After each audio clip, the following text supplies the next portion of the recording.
Headquarters, Ekman Motors, the Coca-Cola Bottling Company, the Rainy Lake Medical Center, the Falls Lumber Company, the Falls International Airport, Howard's, Cenex East, City Drug, Lake of the Woods Foods of Baudette, Border Bank, Worley Motors, Enbridge, PCA, Lakes Gas, Nagurski Transportation, Edward Jones, Eric Strand and John Winkle, Snap Fitness, Northern Lumber, Manco Trucking, Hometown Hobby and Crafts, Domino's, Green Larson Mortuary, Up North Builders, North Star Electric, The Sports Shop, Rainy River Community College, and Service Master.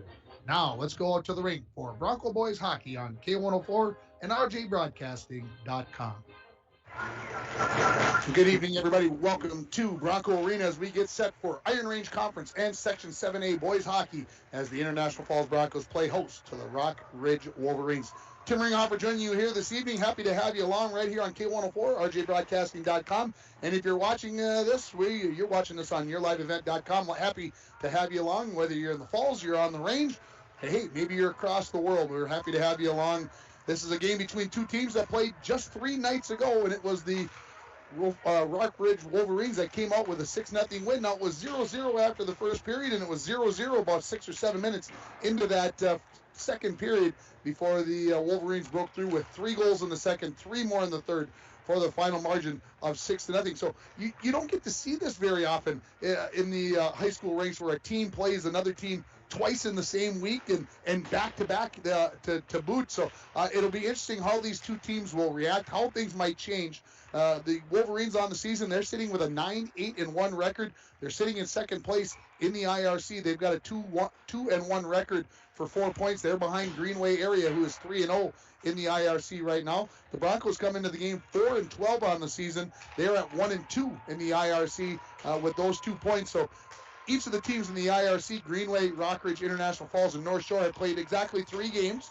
And there's a 3-0, a 2-1, 2-1, a 1-2, and an 0-3 team in North Shore. So everything kind of spaced out, but that tells you over the last couple of weeks of the regular season, and that's all that's left, folks. We're going to get a chance to see who's going to end up being the IRC champion, because there's still, everybody's got a chance to have a piece of the title. So it'll be exciting to see what happens. As these two teams played the other night, and when you talk to the coaches, I don't think either of the two coaches were too pleased with the way their team played. Coach Baldwin for the Broncos was happy with his first period, but I don't think maybe necessarily happy with the second and third. And despite winning the hockey game, when I talked to new head coach, or, well, Rockridge, I guess, new school, new team, with Ben Johnson, who came from Ely, I talked to him. He was, well, less than happy with the win. He didn't like the way his team played, thought that they could play better. And he said it's been a work in progress putting these two schools, Evelyn and Virginia, to get these kids all pulling in the same direction, learning to accept maybe different roles than they had on their teams last year. And so I'm sure that is a battle as well. We're going to take a break here on the Hometown Hobby and Crafts pregame show. And when we come back, we are going to listen to the interview I did with the head coach of the International Falls Broncos, Chad Baldwin. You're listening to the Hometown Hobby and Crafts pregame show for Bronco Boys Hockey on K104 and RJBroadcasting.com, and you're watching it on yourliveevent.com. Lake of the Woods Foods of Baudette is proud to be sponsoring Bronco Sports. Lake of the Woods Foods invites everyone to Baudette to check out the new look and added additions to our beautiful store. Caribou Coffee with takeout or drive-up service. Our full-service butcher shop with International Falls' very own Paul Dremel cutting your meats to order. Shell Gas with 91 non-oxy gas for snowmobiles and four-wheelers. It's new, it's exciting. Visit the new and improved Lake of the Woods Foods of Baudette. Check out our Facebook page and weekly ad at lakeofthewoodsfoods.com. When it comes to staying warm in the winter season, it's important to have a propane company you can rely on. Lakes Gas has been keeping families warm since 1959. Lakes Gas would like to remind you to check your tanks often and call for a fill when the propane level reaches 30% to assure you always have a warm home. Lakes Gas employs local folks that know the importance of keeping your house warm in the Northland. For prompt, dependable service, call Lakes Gas at 283-3035 or visit them online at lakesgas.com.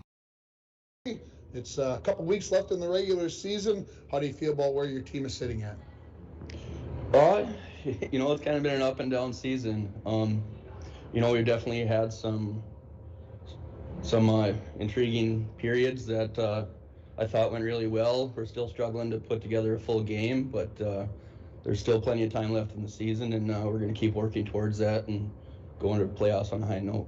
Seems like as I looked at the lineup, seems like you got almost everybody back that's on the team that could dress tonight. You almost have them back. That has to give you some good vibes going into the game. Yeah, we're still missing Caden Rosti. He's out with the virus, so he's still out. But everybody else that we have, forwards and defense, are playing tonight, so we're as close as we're going to be without Rosti. Played this team in Rockridge just 3 nights ago, lose 6-0. Tell me a positive that came out of a 6-0 loss. I really liked our start. The first half of the first period was really good. We were in their zone quite a bit, taking it to them a little bit, and they got up 1-0. We were still battling. We had a really good opportunity right after they scored, calling at a breakaway. Unfortunately, he wasn't able to capitalize on that, but I thought our start was really good, and that's something we've been kind of focusing on. Is our first period hasn't been the best this year, and our second and third have gotten better, but that's been a key that, like I said, we've been trying to fix, to come out harder and put a little more pressure on them and get a lead instead of always trying to battle back, because our second and third have been pretty good. When you lose 6-0, did the guys come the last 2 days to practice with a little bit of edge, knowing that they were going to get to play the same team again 3 days later? Yeah, they the last 2 practices that we've had, I think, have been some of our best practices of the year. Actually, the boys are working hard. They're battling, and they had a lot of jump. So I'm excited for tonight. I know they're not happy with the outcome, and we're going to give them a good effort tonight. Talk about what you believe to be the number one thing this team has to do to make a change from that 6-0 loss on Monday. Well, I think a big key is just staying out of the box. We want to be aggressive, but we have to do that the right way. Sometimes when we're playing physical, we get a little over the top, get running around a little bit, and we just have to do our job. We're preaching every kid to do their job. If they don't, other kids have to do their job. They get running around. So just do their job, and keep things simple, really. Don't try to do too much, and stay off the penalty kill. They had a few power play goals, and they got some skilled kids, so we got to stay out of the box. Coach, appreciate the time. Let's go get them. Thank you. That is head coach of the International Falls Broncos, Chad Baldwin, and you assess if I was correct about his thoughts about that they played a good first period, but not so good in the second and third period. That's just that's the way things go. You're listening to the Hometown Hobby and Crafts pregame show. Have you checked out Hometown Hobby and Crafts' large array of merchandise? It varies so much. Not only do they have everything to make your school or craft project the best it can be, but they have so much more. They've got puzzles. They've got baking.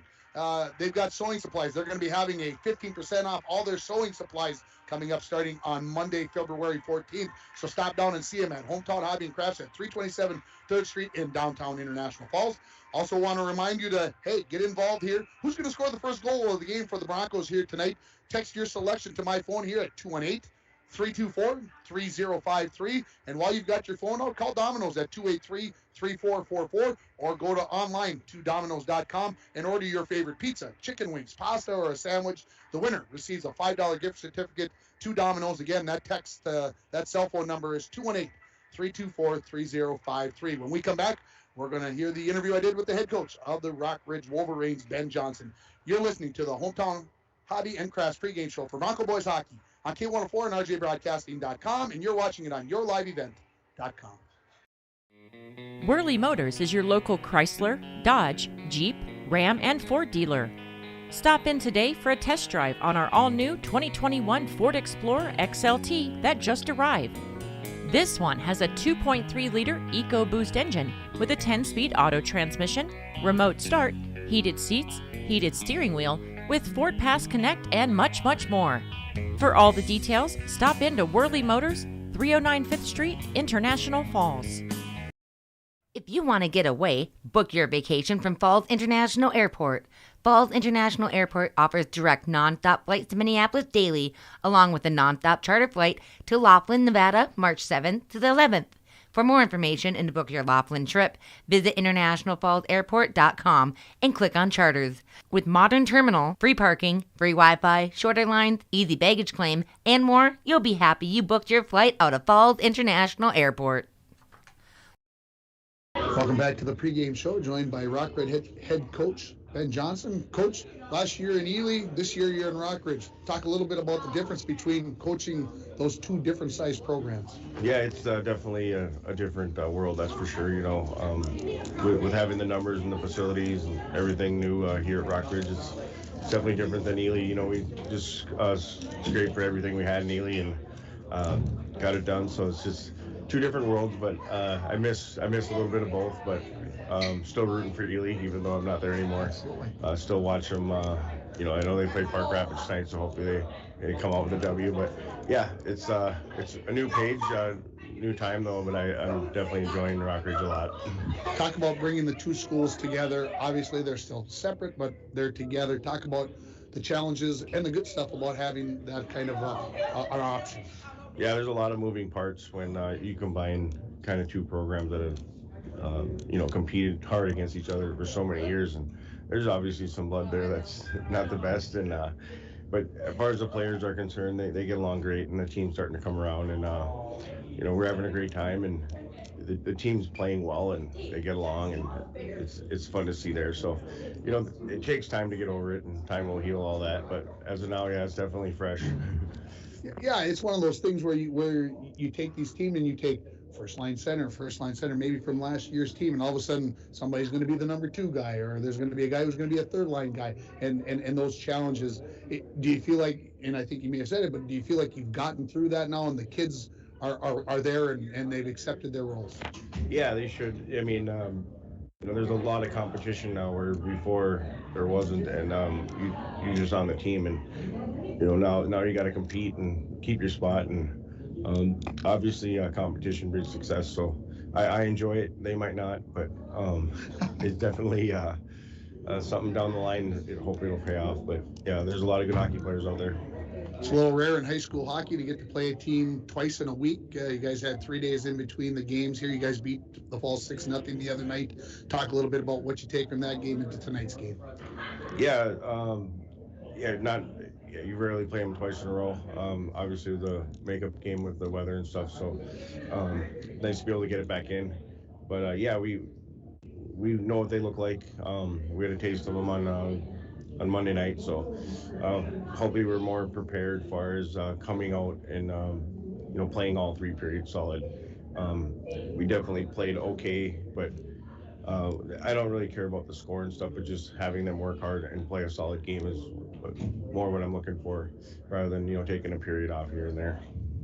6-0 could be very easy for a teenager's mind to go, well, we beat them 6-0 3 days ago. We'll just get through this and look forward to the next game. How do you combat that? Yeah, I wasn't too happy after that game, just because just the compete factor and working hard. You know, I'd rather work hard and compete and do everything you can. And, you know, if you lose a game, then that's something. But, you know, coming out there and just going through the motions and winning, that doesn't make me very happy. Coach, appreciate the time. Best of luck this season. Appreciate it. Thank you. That is head coach Ben Johnson of the Rockridge Wolverines. And I don't know about you, but the more I try to say Rockridge Wolverines, it's a tongue twister a little bit. There's a lot of Widge Wolverines that wants to come out of this announcer's mouth. So I'll get it by the end of the night. Rockridge, no Rockridge Wolverines. We'll just stay with one or the other as we go through the contest. Again, the Wolverines come into the game 9-8-1 on the season. The Broncos are 4-12 as we come into this game. Don't forget, you can text me at 218-324-3053. Who do you think is going to score the first goal of this game for the Broncos? And if you are the winner, you're going to receive a $5 gift certificate to Domino's. And of course, while you have your phone out, it's supper time, it's dinner time.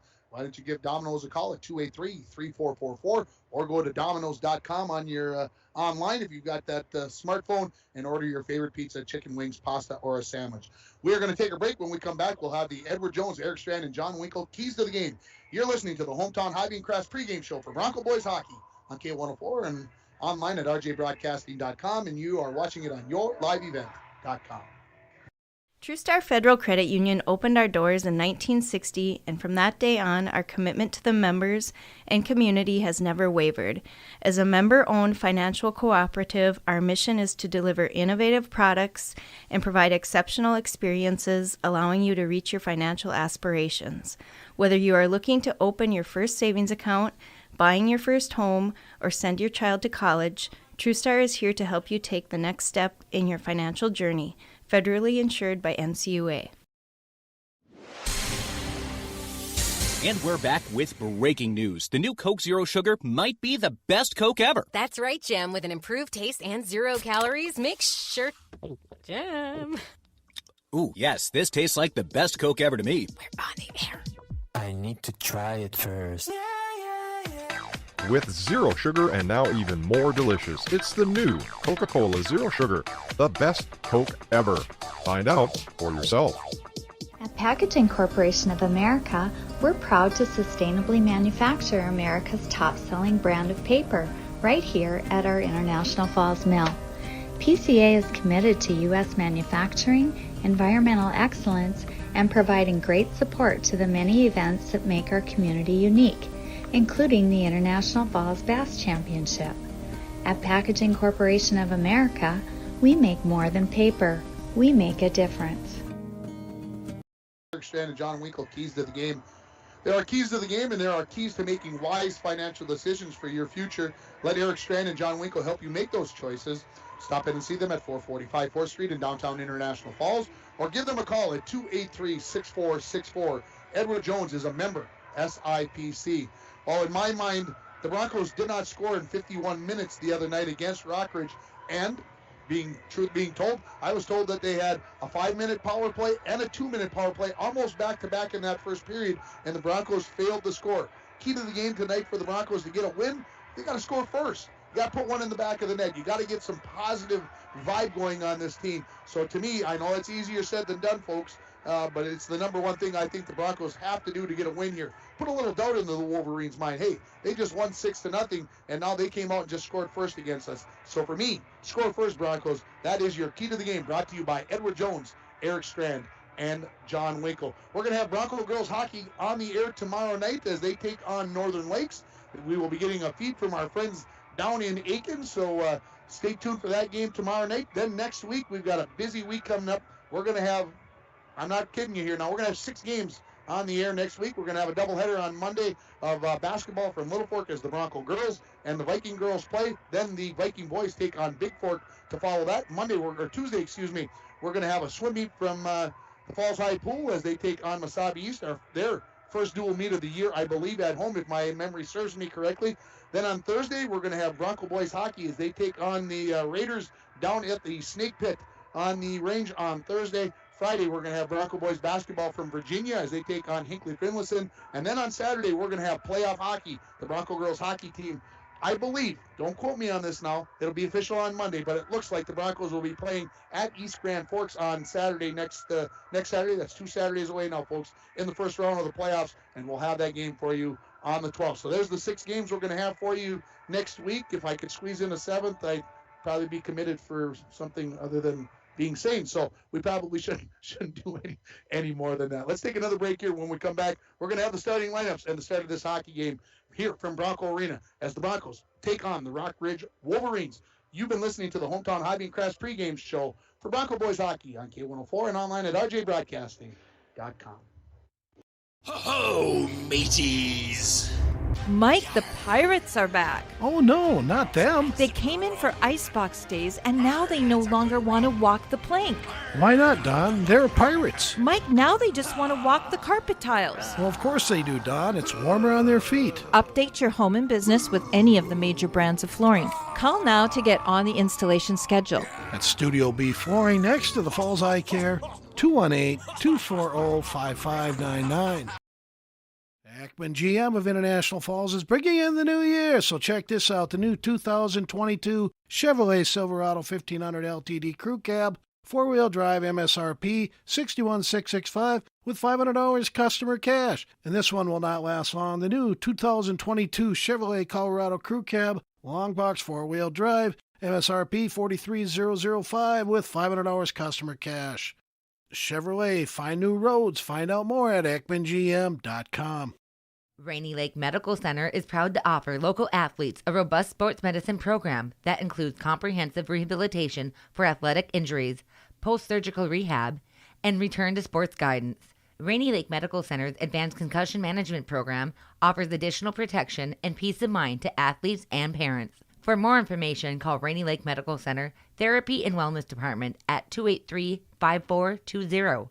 Good luck, athletes, on a successful year from Rainy Lake Medical Center. I just want to say thanks to all our sponsors. Make sure that if you're listening to this broadcast and you hear a business out there, that's the business you want to go out and take a part in. And make sure you thank them for sponsoring Bronco sports and Viking sports if they do that as well. And we appreciate everything that they do, allowing us to be able to bring you high school sports here in the borderland. It's time for the starting lineups brought to you by the Sports Shop for honest service and fair prices on bikes, hockey equipment, and snowshoes. Hey, you're running out of time. There's a lot of snow out there. This might be the time to go out and buy a pair of snowshoes. Stop at the Sports Shop in downtown International Falls. Let's start with the visiting Wolverines in their road blacks with, I haven't decided, is that like a darker mint green? And I was watching Rockridge, I believe, against Cloquet a couple weeks ago on My 9, and they were wearing these jerseys. And I thought on TV, the numbers were very difficult to read with the black and green.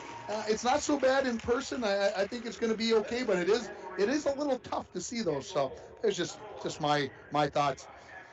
Starting in the goal for the Wolverines is going to be number 1, Levi Mackey. He's played 64 minutes of hockey this year. He has faced just 10 shots in those 64 minutes, so we'll see how that goes. On the defense, it's going to be number 40, Nick Troutwine. He's got 11 goals, 7 assists for 18 points on the season. His D pair will be number 11, Tyler Lemorier. On the forward line in the wing, on the left wing, you're going to have number 15, Ryan Mannanen. On the right-hand side, you're going to have Mr. Assist, Keegan Rudebush. He's got 1 goal, 16 assists for 17 points on the season. And your starting center is going to be number 23, Rory Cope Robinson. For the International Falls Broncos, starting in goal will be the senior number 30, Carter McBride. An 84% save percentage and a 4.94 goals against. Starting on the defense, number 15, Cody Joslin. 1 goal, 10 assists for 11 points on the season. Caden Zahn will be his D partner. 3 goals, 7 assists for 10 points. Looking at the forward line, starting on the left side, will be junior Braden Skifstead. He's got 5 goals, 7 assists for 12 points. On the right-hand side, you're going to have Matt Worley, who played defense, pretty much the first half of the year. And he's got 5 goals, 5 assists for 10 points. And then the starting center is the captain, number 22, Parker Savonin. He's got 6 goals, 9 assists for 15 points. That puts him right in the top 7 or 8 of the IRC. Your number 1 guy in the IRC, Colin Koschik. He's got 9 goals, 11 assists for 20 points. And you might recall he was named Student Athlete of the Month. And I asked him about earlier in January, he had 7 goals and just 1 assist. He's gone on a scoring spree in January, and if the Broncos are going to make a run here in the second half of the season, they're going to need Colin Koschik to continue doing what he is doing. It's now time to take a break for the national anthem. When we come back, we're going to have IRC and Section 7A hockey. You're listening to Bronco Boys Hockey on K104 and RJBroadcasting.com, and you're watching it on YourLiveEvent.com. Hometown Crafts is your headquarters for all your craft and school projects. Hometown Hobby and Crafts is having a sewing sale beginning on February 14th and running through February 26th. 15% off fabric sewing notions, including thread, pins, needles, bias tape, ribbons, and trim. Stop at 327 3rd Street to check out the selection of games for the kids in your life, including light brights, spirographs, and many more. Their hours are 10 to 6 Monday through Friday and 10 to 4 on Saturday. Buy local to keep our community strong. Voyagers is a water-based park. You cannot drive a car to see Voyagers. You have to use some form of water transportation, and Rainy Lake Houseboat is one of the finest ways to see it. That's right, Bill. Voyagers National Park, along with Rainy Lake, are right here in the borderland. You can plan your next Minnesota vacation destination this summer at Rainy Lake Houseboats. Enjoy the beauty and wildlife in a relaxing setting. Call the Dohertys at 218-286-5391 to help set up your next family getaway. The Outdoorsman headquarters is the place to visit to make getting outside and enjoying the winter a better experience. iFish Pro 2.0 tip-ups were regularly $69.99, now on sale for $54.99. Plus, don't forget to purchase your Bait Club card for $30. Take 10% off all in-stock snowshoes. And to keep warm while you're doing your outdoor activities, 10% off cold-proof base layer. All this and more going on now at the Outdoorsman headquarters, Highway 53 and 11th Street in International Falls. Greetings, Borderland. This is Chris Laszlo, Business Officer at Border Bank. If you own a business, you know how important it is to have the right business banker by your side. At Border Bank, we're more than business bankers. We're partners. and we care about our customers' business as if they were our own. If your business could use that kind of attention, visit with me, Chris Lasla, to explore what business banking at Border Bank can do for you. Border Bank is a full-service bank offering competitive financing and refinancing. Member FDIC. Welcome back to Bronco Arena here, and we'll see what's going to happen here. The Broncos in their home whites with purple and gold trim, the gold helmets, purple breezes. They're going to be going right to left in this first period. Again, the Wolverines in their road blacks with, again, green numbers and a little gray trim in there that I noticed while the national anthem was going on as I'm looking past the kids. I get a chance to try to put some of those numbers into my brain with the size of the kid and everything else. And, of course, the Troutwine boys, they kind of stand out there, especially Nick with his size. So we're going to see what happens here. Again, these two teams played just 3 nights ago. It was Rockridge winning by a final score of 6-0.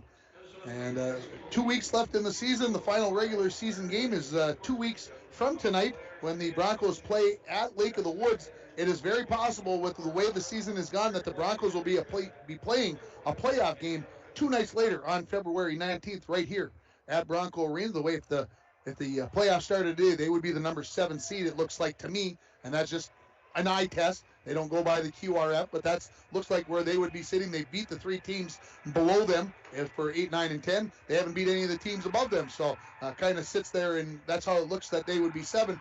But hey, there's still 2 weeks left in the season. Things can change as we go along here.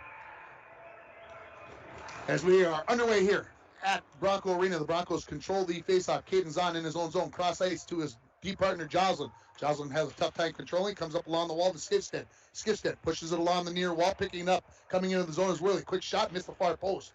Some quick snapshot there. There's a slap shot by Zahn, and that's the goaltender Mackey flipping that up into the netting. We get our first whistle 19 seconds into this hockey game, and a couple of late guesses here for the first goal of the game. Happy to be able to take your votes, and good message. I appreciate the note there, Mr. Speltz, as long as you're listening there. Right off the faceoff, the Broncos got it into Mackey, and they finally blow the whistle as jamming at it there was Skifstead, but it was in the pads of Mackey, so right off the faceoff, pushed right towards the net by Savonin, and Mackey a little bit handcuffed by that one as he picks up his second save of the hockey game here. So we'll have a faceoff again to Mackey's left.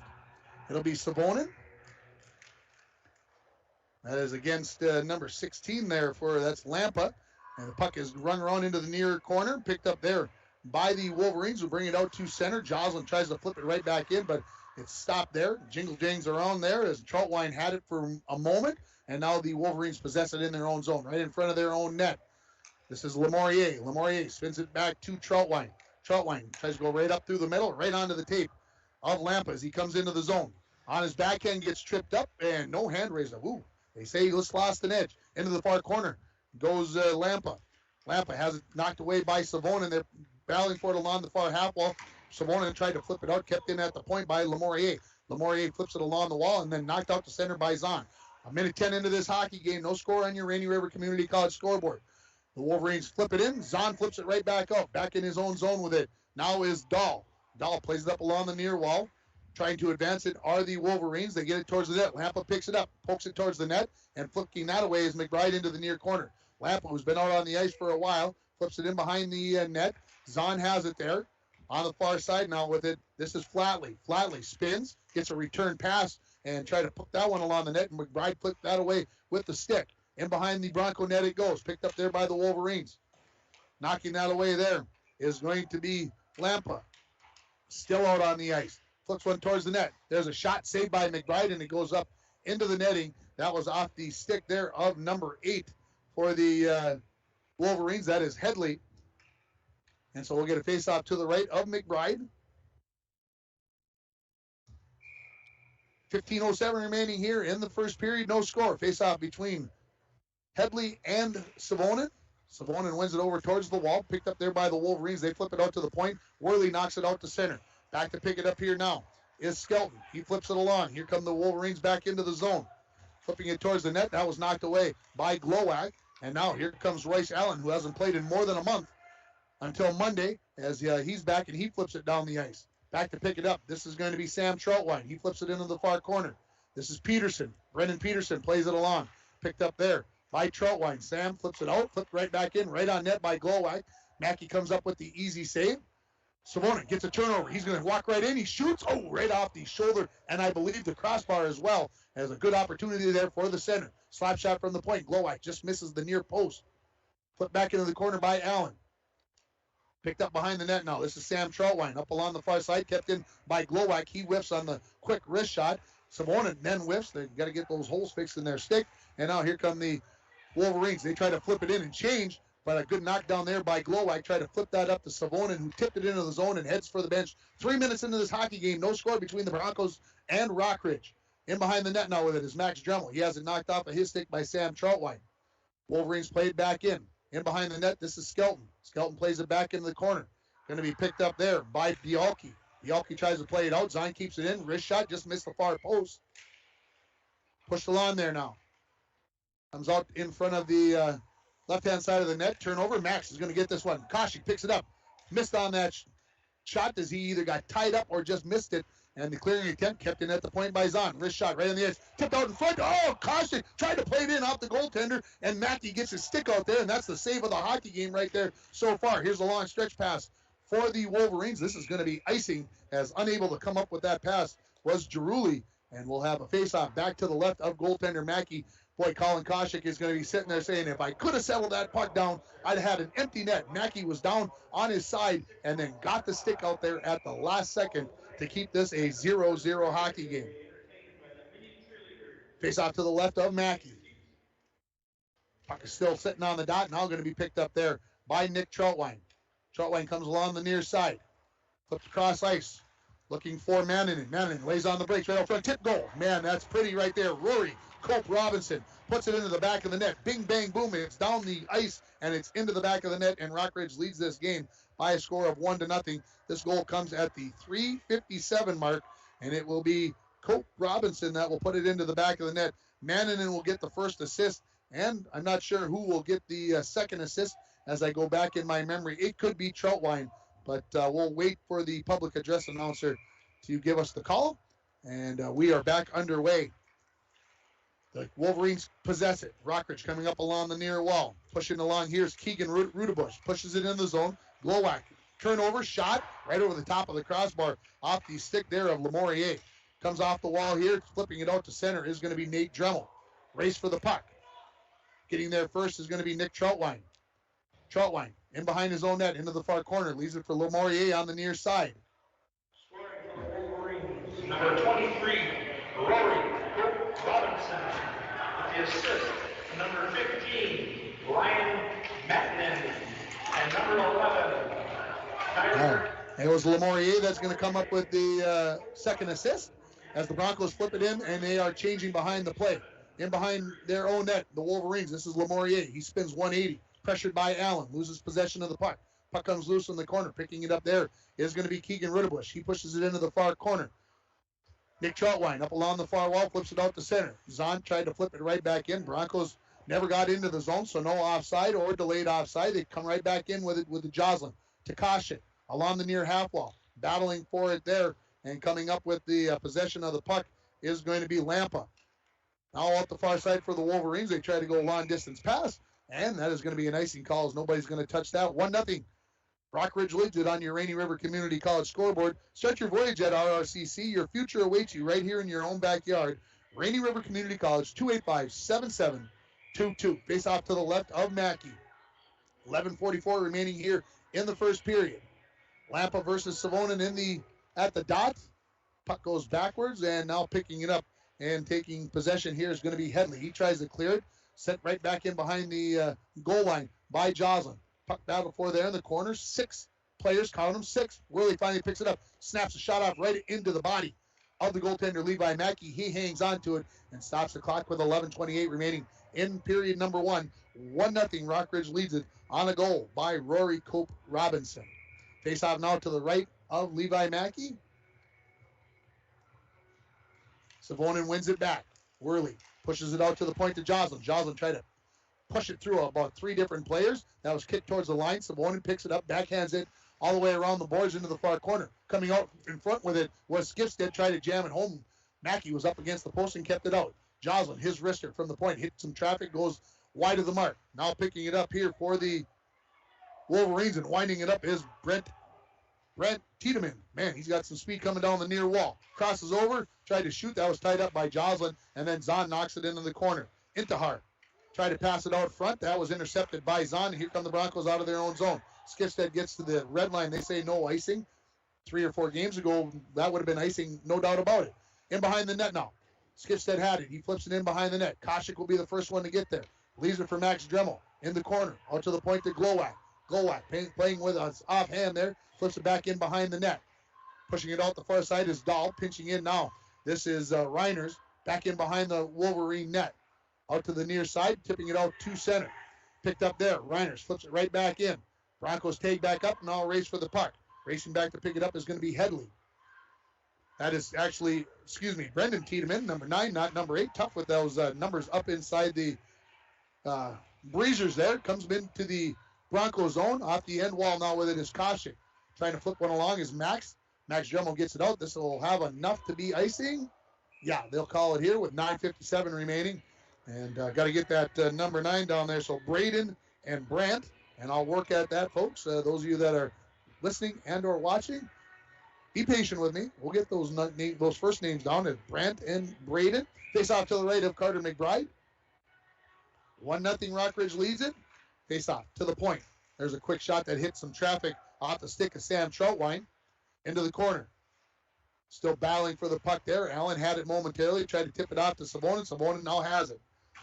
Tries to play it off the wall. That's knocked down along the near wall here by Skelton. Puck comes loose at the Bronco blue line. Chipped back out into neutral. Picking it up there is Skelton. He lives it off there for Sam Troutwine. Troutwine flips it up along the wall. Knocking it down there was Flatley. Knocked it into the Broncos zone. Reiner's right back out with it. Allen possesses the puck into the zone. Crosses over on the backhand. Tried to flip one to Savonin. That was misdirected. Now a turnover. Allen has it. Poked off of his stick. Played along the near half wall. They battle for it there. Coming away with it is going to be Headley. Headley goes cross ice. Wolverines looking to break out of their own zone, and they do. Cross ice looking for Flatley. Tipped along. First one to get there is Joslin on the end wall. Comes into the near corner with it. Body's banging around. Loose puck. Zahn has it. Flips it back into the corner to Joslin. Joslin up along the near wall looking for Allen. Allen flips it out to center. Wolverines have it. Kicked along.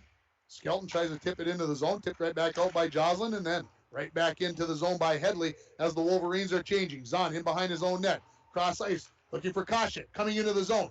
Can he get an open look? Possesses the puck. Leaves it off for Max. Just a little bit out of his reach. And here come the Wolverines back the other way. Dremel came up with a momentary turnover. Comes out to center. Joslin flips it back in. And behind his own net is Nick Troutwine. We're past the halfway mark of this first period. Rockridge leads it 1-0 on your Rainy River Community College scoreboard. Rockridge ready to come out of their zone. Cross the red line. Into the zone with it now is Troutwine. Sam in behind the Bronco net. Flips it out front. Nobody able to knock it around. It's being pushed around right in front of the net, but nobody able to handle it. Now here's a shot by Troutwine. That misses the mark. Comes off the end wall. Pinching in here is Nick Troutwine. Sam had the shot there. Now here come the Broncos. 2-on-3 into the zone. Skifstead flips it off the wall. Heads for the bench. Skating back to pick it up. Lemorier taken away by Worley. Worley lost the handle on it. Nate Dremel picks it up. Tries to center for Savonin, but that was knocked away by the Wolverine defense. Dremel has it back in the near corner. Flips it to the far corner. And picking it up there now for the Wolverines is going to be Giannulli. Turnover right out front. That was knocked away before Dremel could get a piece of it by Mackey, the goaltender, on the poke check. Wolverines looking to get it out, and they do. Out to neutral. Having it there is Giannulli. He couldn't come up with it cleanly. Nate Dremel pushes it along, and it comes to the Wolverine blue line, and then it's kicked out back the other way by Bielke. The Wolverines going to change out here. Back to pick it up. Glowak in behind his own net. Glowak lays on the brakes in the corner as the Wolverines are going to try to finish their change. Comes up along the near wall, and they're going to say a touch by the Wolverines, so no icing. Racing back to get it is going to be Nate Dremel. Taking it away from him is Nick Troutwine. He comes up along the near wall. His pass didn't connect there with Rudebush. Now right back in the Broncos. Koshik, sharp angle shot, goes through the crease, but goes into the far corner without anybody touching it. 6:45 remaining in the first period. Broncos down 1-0 on your Rainy River Community College scoreboard. Wolverines look to clear, and they do. Race for the puck. Mannen's going to win this. Is he going to get behind the defense on his backhand? Carter tied up there. Where's it at? It's in the goal. He had it, knocked it down with his glove, and it went right between his pads. It went right through the 5-hole, and Rockridge leads us by a score of 2-0. And that's one that Carter's going to wish he had back, because that was right there for the grabbing. He just could not hang on to it. And so at 10:26, the Rockridge Wolverines are going to go up by a score of 2-0. And that was Manninen on the backhand, so he's got his second point of the hockey game. And we'll get the assist here from public address announcer Mark Glowak in a minute. Off the faceoff, Rockridge possesses. Up along the near wall, Keegan Rudebush. He comes in, pushes it past Reiners, but there to pick that up was Glowak. Along the near half wall, poke towards the Bronco net. Glowak intercepts that, skates in behind his own net, goes out the far side. Jake Olson leaves it off for Glowak, who punches it out to center. 15, Ryan Manninen. The assist, number 23, Lori Hope Robinson. That's Manninen. So there you go, 15 from 23. So they have the goal and the first assist the other way on the first goal. They reverse it here for the second one. Puck is in the Bronco end. Possessing it here is going to be Reiners. The Wolverines changing out 4 of their 5. Reiners, cross-ice pass, looking for Olsen, intercepted. Here come the Wolverines right back into the zone. This is Intihar. Leaves one off in the slot. Right back to Intihar as he skates off the wall. McBride with a nice save there as Intihar quickly put one onto the goal after a pass from Lampa. Into the corner with it. Reiners had his stick lifted. Turnover. Wolverines keep it in. No, they don't keep it in at the point. That gets past Dahl. Koshik has a chance to get into the zone. One-on-one, waiting for some help. Looking for Skipstead. Just skipped over his stick as he was skating down the slot. Back into the far corner. Skating there to pick this up is going to be Lampa. Lampa along the half wall. Big Braden Skipstead comes along and puts his body to use, pushing the puck around. Now, in behind the goal line with it is Dahl. Dahl makes a 180, looking to come out of the zone, and the Wolverines get it out to neutral. Skipstead has it there. Savonin flips it into the far corner. The Broncos will dump and chase. First one to get there is going to be Braden Tiedemann. Plays up along the near wall. Knocked out the center. Could be a 2-on-1 here for Rockridge. Coming in, Lampa waits, shoots, puts it off the crossbar as he beat the goaltender McBride over the shoulder, but he hits it off the crossbar and up into the netting. And he's going to wish he had another opportunity at that one. Is in Casey Lampa. Clock stops with 4:42 remaining in the first period. 2-0. Rockridge leads it on your Rainy River Community College scoreboard. Face off to the left of McBride. Taking the face-off is going to be Headley. He's got 6 goals, 12 assists for 18 points on the season. It'll be Koshik for the Broncos. So 2 of the top scorers in the IRC taking the face-off. Koshik's going to win it over to Zahn, who goes cross-ice for Max Dremel. Comes up the far wall. Gets inside the Wolverine zone. Somehow sneaks through. Throws one onto the goaltender. Mackey tipped out in front. Nate tried to use his body to knock that one down and get possession of it. But here come the Wolverines back the other way. Flatley makes a move along the wall. Gets past Joslin. He's in behind the Bronco net. Now in the corner with it. Runs into the referee. Loses possession. And now here comes Koshik. Out of his own zone. To the red line. To the blue line. Comes in.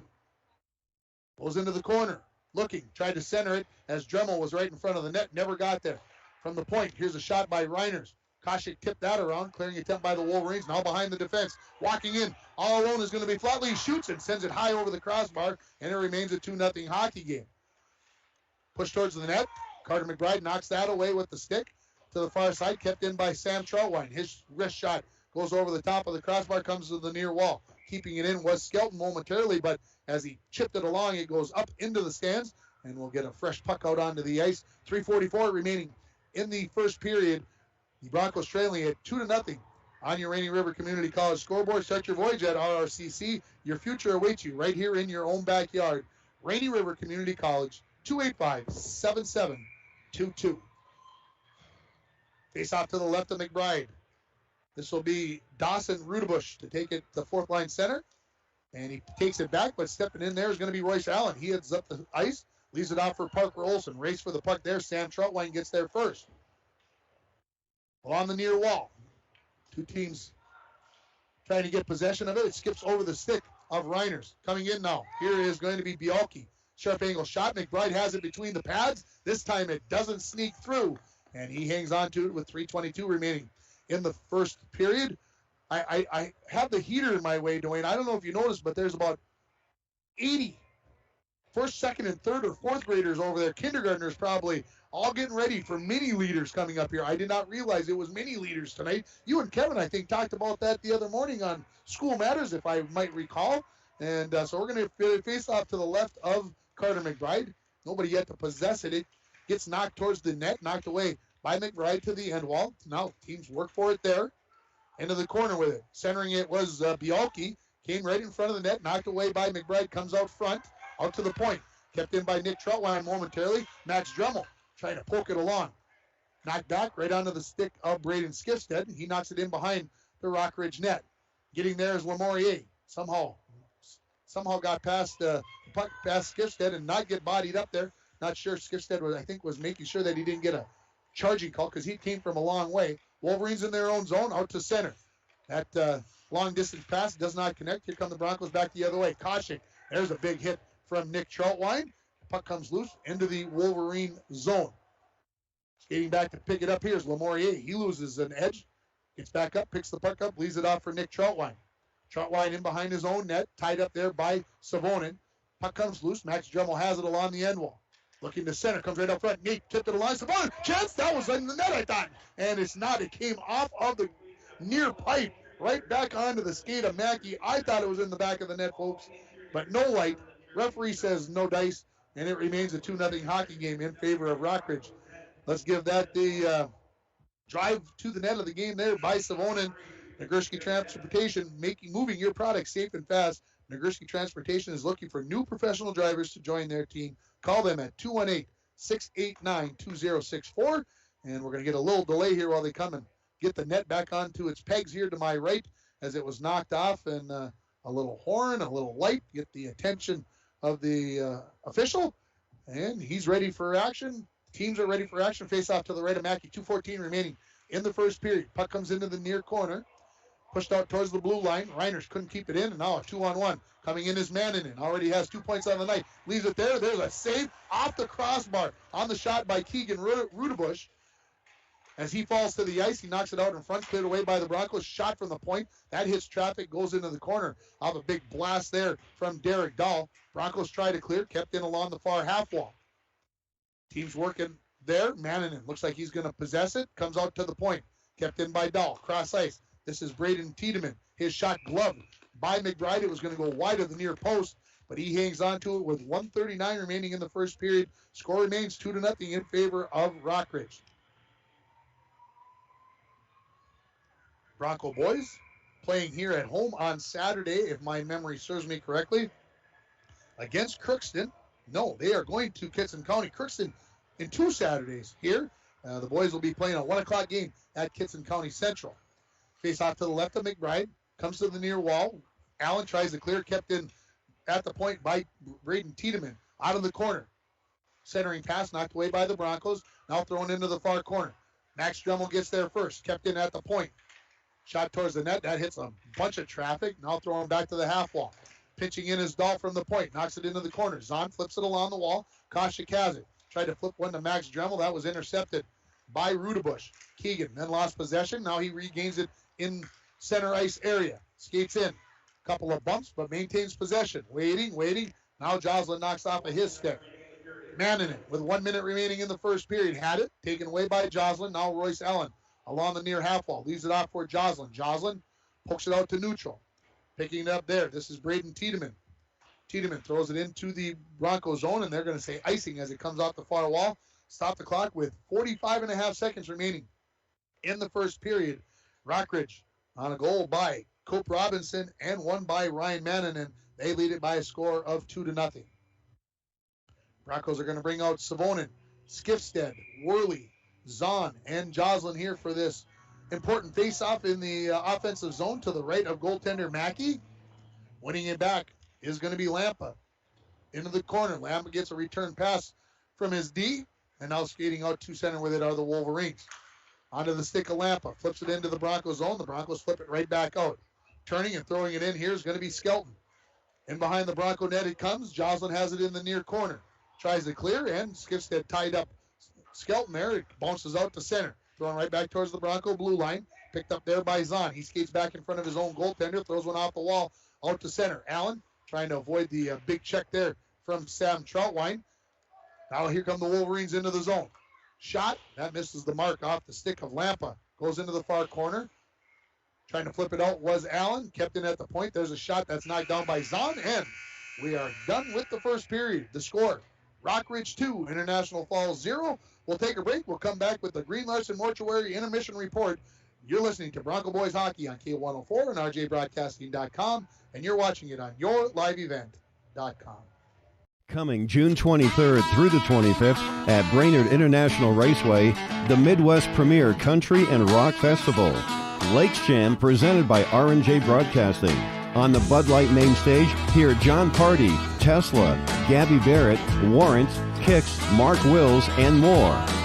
It's more than a music festival with watercross, drifting, poker tourneys, lawnmower racing, and more. For tickets and more information, visit lakesjam.com. From all of us at Enbridge, thank you. Thank you. Miigwech, and thank you for working on Line 3 replacement. Thank you to everyone who supported this project. Construction is complete on a new and safer pipeline that will deliver the North American energy that we all rely on every day. And it's done thanks to the support and hard work of thousands of people. I'm grateful for every single voice of support and every hour of labor put into this project. Thank you. This is Jim Berkemeyer, owner of R&J Broadcasting Incorporated. Together with Bernie, we're inviting you to join us on a tour of Victoria, Vancouver, and the Canadian Rockies, July 14th through 23rd. On this tour, we'll visit historic Victoria, tour the breathtaking Butchert Gardens, and experience the stunning scenery of the Canadian Rockies via rails train. Visit holidayvacations.com, keyword RJ. Learn more about this tour and watch the travel show, or call 888-557-1020 for a free brochure. Remember the keyword RJ. Call John Winkle or Eric Strand, financial advisors, at 283-6464 for all your investment needs. Edward Jones, member SIPC. Wash your hands, avoid sick people, and touching your face. There are everyday actions to help prevent the spread of respiratory diseases. Visit cdc.gov/COVID-19. Brought to you by the National Association of Broadcasters and this station. At Packaging Corporation of America, your friends and neighbors have been making high-quality Boise brand paper for 110 years. Our commitment to the community runs deep, and we're honored to invest time and resources to make life better throughout Borderland. Year after year, we join many important causes in our area, from youth to senior initiatives and everything in between. PCA is proud to support our community and proud to make Boise paper with purpose. Back at Bronco Arena here, we're in the first intermission, and it's brought to you by Green Larson Mortuary. Green Larson, welcome to a place to celebrate life and honor every memory. Go to their website at greenlarson.com. After one period here at Bronco Arena, it is Rockridge 2 and the International Falls Broncos 0. And it was one of those periods where the shots on goal even. 11 for Rockridge, 10 for the Falls. The Falls had some really good chances. If you were listening and watching, you maybe heard me go nuts because I thought the one was in the back of the net. I thought Savonin had slipped it in, but it hit the post and just did not go into the net. And excuse me for 1 second. Hey, Jay, get the mini meters on the camera. As I get the mini leaders on the camera for those of you that are watching on your live event, as they're working their stuff over in the bleachers on the far side. So good for the cheerleaders and the mini leaders working there tonight. But again, to me, some good chances for both teams, an opportunity for both teams to get on the scoreboard, but it is only Rockridge that was able to do that. If you look at territory-wise, where was the puck? Was it more to my right, more to my left? It was very even. What I saw in the Wolverines that I'm sure the Broncos saw on Monday night, some good speed. They seem to get out and are able to do the things. Their defensemen play very, very well, but I'm sure there are things that Coach Ben Johnson and his staff would like to see the team do better despite them leading by a score of 2-0. We're going to take another break here on the Green Larson Mortuary Intermission Report. When we come back, we'll run down the scoring and everything else here and get you set for the second period. The Broncos trailing at 2-0 after one period. You're listening to Bronco Hockey on K104 and RJBroadcasting.com, and you're watching it on YourLiveEvent.com. And we're back with breaking news. The new Coke Zero Sugar might be the best Coke ever. That's right, Jim. With an improved taste and 0 calories, make sure... Jim. Ooh, yes, this tastes like the best Coke ever to me. I need to try it first. Yeah. With zero sugar and now even more delicious, it's the new Coca-Cola Zero Sugar, the best Coke ever. Find out for yourself. Worley Motors is your local Chrysler, Dodge, Jeep, Ram, and Ford dealer. Stop in today for a test drive on our all-new 2021 Ford Explorer XLT that just arrived. This one has a 2.3-liter EcoBoost engine with a 10-speed auto transmission, remote start, heated seats, heated steering wheel, with Ford Pass Connect, and much, much more. For all the details, stop into Worley Motors, 309 5th Street, International Falls. When it comes to staying warm in the winter season, it's important to have a propane company you can rely on. Lakes Gas has been keeping families warm since 1959. Lakes Gas would like to remind you to check your tanks often and call for a fill when the propane level reaches 30% to assure you always have a warm home. Lakes Gas employs local folks that know the importance of keeping your house warm in the Northland. For prompt, dependable service, call Lakes Gas at 283-3035 or visit them online at lakesgas.com. Don, what's happening this month at Studio B Flooring? Mike, it's the month of love, and you would never believe what just happened. Cupid burst into the studio, causing all sorts of destruction, and shot an arrow right at the Shaw carpet rack. Can Cupid even do that? Mike, he shot a second one at the Mohawk rugs, and then he giggled and shot the last one right to my heart. Oh no, now what? Mike, now I love carpets everywhere. Floors, ceilings, walls, boats, cars, basements, bedrooms, bleachers. Studio B Flooring, downtown International Falls. Back seats, front seats, toilet cover. Welcome back to Bronco Arena. We're in the first period intermission. It's brought to you by Green Larson Mortuary. Welcome to a place to celebrate life and honor every memory. Go to their website at greenlarson.com. Let's run down the scoring for you here in the first period. As Rockridge with the only 2 goals, they scored at the 2:57 mark, the 3:57 mark. Getting the first goal was Rory Cope Robinson. The assist to Ryan Mannanen and Tyler Lemorier, and the Wolverines were up 1-0. It took about 6.5 more minutes in the game, and Ryan Mannanen put one into the back of net. The assist goes to Cope Robinson, and it was 2-0. That's where we sit after 17 minutes. If you can believe this, no penalties in that first period. I'm shocked. You would think, and don't take this the wrong way, folks, but you would think after 2 teams played 3 days ago, there'd be a little bit of an edge, and somebody would come out and take a too aggressive of a penalty type, a roughing penalty, a boarding penalty, something. I'm glad we didn't see any of it.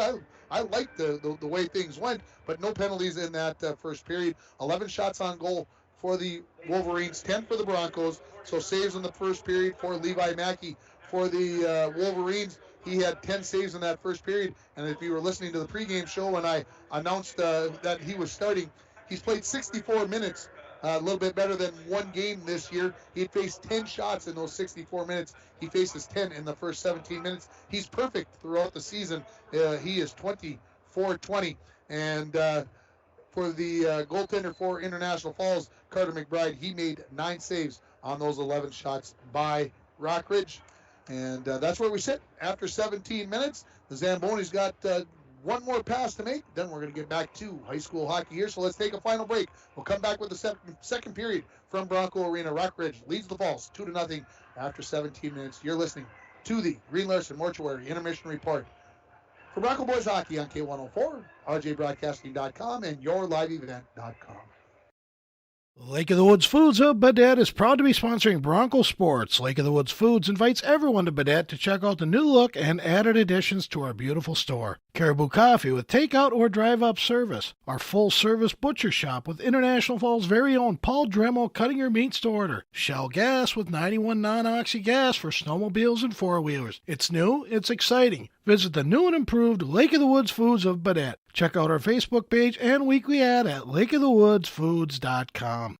When it comes to staying warm in the winter season, it's important to have a propane company you can rely on. Lakes Gas has been keeping families warm since 1959. Lakes Gas would like to remind you to check your tanks often and call for a fill when the propane level reaches 30% to assure you always have a warm home. Lakes Gas employs local folks that know the importance of keeping your house warm in the Northland. For prompt, dependable service, call Lakes Gas at 283-3035 or visit them online at lakesgas.com.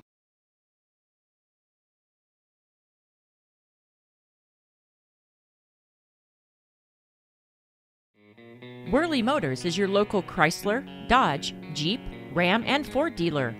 Stop in today for a test drive on our all-new 2021 Ford Explorer XLT that just arrived. This one has a 2.3-liter EcoBoost engine with a 10-speed auto transmission, remote start, heated seats, heated steering wheel, with Ford Pass Connect, and much, much more.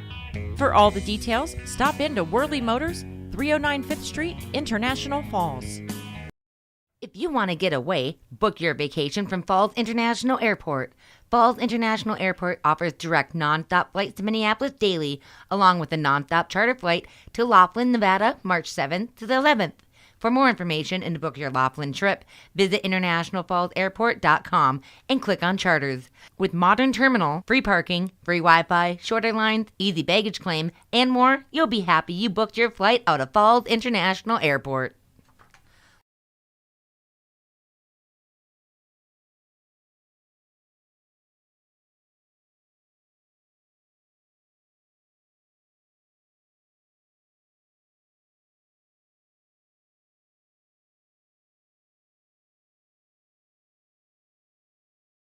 Welcome back to Bronco Arena. We're awaiting the two teams to come back out onto the ice, patiently waiting. The gamesmanship continues as who's going to come back out onto the ice first, blah, blah. Anyway, we'll see what happens here. So that gives me time to put out a shameless plug, okay? So in 3 weeks from today, we're going to, Dwayne and I don't know, maybe somebody else, we're going to be in Grand Rapids. And we're going to be in Grand Rapids for the Section 6A boys swimming and diving meet. And it will be the preliminaries on that day. Dwayne's looking at me like, what are you talking? 3 weeks from today, we're gonna be down there. We are gonna be covering all 7 of the teams that are competing. We're not just covering the Broncos. So those of you fans that are listening down on the range or wherever, hey, we're covering the entire meet, and we're cheering for everybody. We're cheering for the Broncos on the inside, but we're gonna be cheering for everybody on the outside. And we're gonna be putting on that broadcast on Thursday for the preliminaries from Grand Rapids Middle School. And then also on Saturday, we'll be doing the diving, and we'll also be doing the finals on Saturday afternoon. So I know tomorrow I'm heading to the range to talk to some of the swimming coaches, talk to some of the kids, and we're also going to be stopping to maybe at your business to see if you're interested in sponsoring and getting yourself on. So we're going to be covering Rockridge, Mesabi East. We're going to be covering Proctor. Got to get through the rest of the teams here now. Chisholm, Hibbing, Grand Rapids, and International Falls. Those are the 7 teams that will be competing. So we're looking forward to it. It's our first adventure into this, and we'll see what happens as here come the Broncos back onto the ice. As you may hear the horn in the background as I see the Wolverines getting ready to come back onto the ice. So we're almost ready for the second period. The Broncos will be going left to right in this second period as they look to get back into it as they trail by a score of 2-0 on your Rainy River Community College scoreboard. Again, very even first period as far as shots on goal. I thought maybe Rockridge had a little bit better of the play, maybe some of the better opportunities as they also clanked a couple off of the crossbar. And don't forget about those as you think about what's going on in this hockey game. And again, tomorrow night we're going to have Bronco girls hockey on the air as we are going to be getting a feed from our friends in Aiken for that game that is against Northern Lakes. 6:40 for the pregame. Of course, stay tuned. Things can always change with the weather tomorrow. Who knows what may or may not happen. But we'll have that game for you on K104. We're going to take Saturday off except for Coach's Corner. On Coach's Corner, we're going to be talking to the LBF girls basketball team, and we're also going to be talking with Zandra Berglund, who is the chairperson for the PWB district tournament that is going to be going on here in the Falls in a couple of weeks. So you'll have that on the air on Saturday morning. And then, as I mentioned during the pregame show, we're going to have 6 games on our airwaves, 3 video and 3 non-video, as those road games will not be video, but we'll be on the air on the radio with 6 contests next week. We are ready for the second period as the lines woman. I don't know if I've seen a lines person woman at Bronco Arena for a high school boys hockey game before, but hey, we're looking for officials. Everybody's viable and ready to go, and she's doing a good job off the face-off. The Wolverines possess it. Nick Troutwine goes down the far line side, and he really takes a wallop as the puck comes loose. Picked up Looking far side. Troutwine skates in, flips it out front. Oh, big kick save right there by McBride. That's the save of the hockey game for either goaltender as the Broncos cleared out to center. Just underway here in period number 2. Lamourier in behind his own net, lays on the brakes. Leaves it off for Nick Troutwine. Nick comes up along the near wall, flips it out to center. This is going to be an icing, I believe, and it is. 39 seconds in, and we're going to go back. We're going to give that the save of the game, brought to you by Northern Lumber.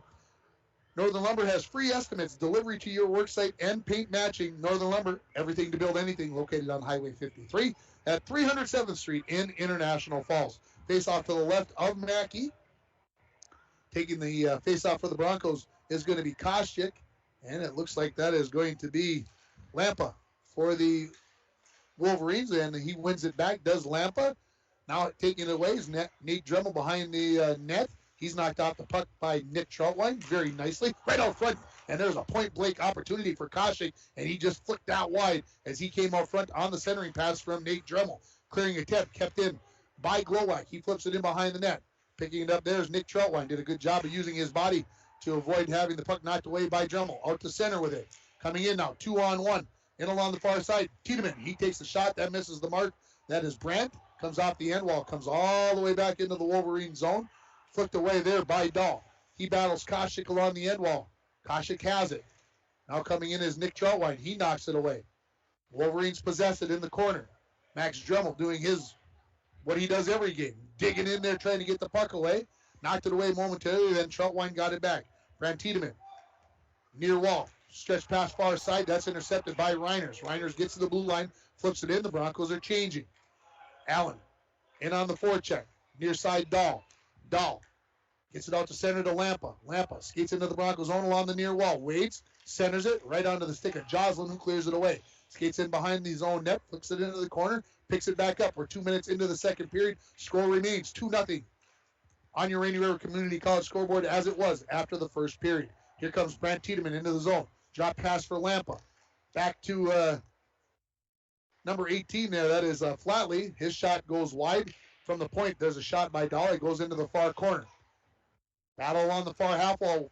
Now, coming away with it. This is Lampa. Throws it into the near corner. There'll be a battle there. Going to be picked up by Savonin. Savonin knocks it out to center.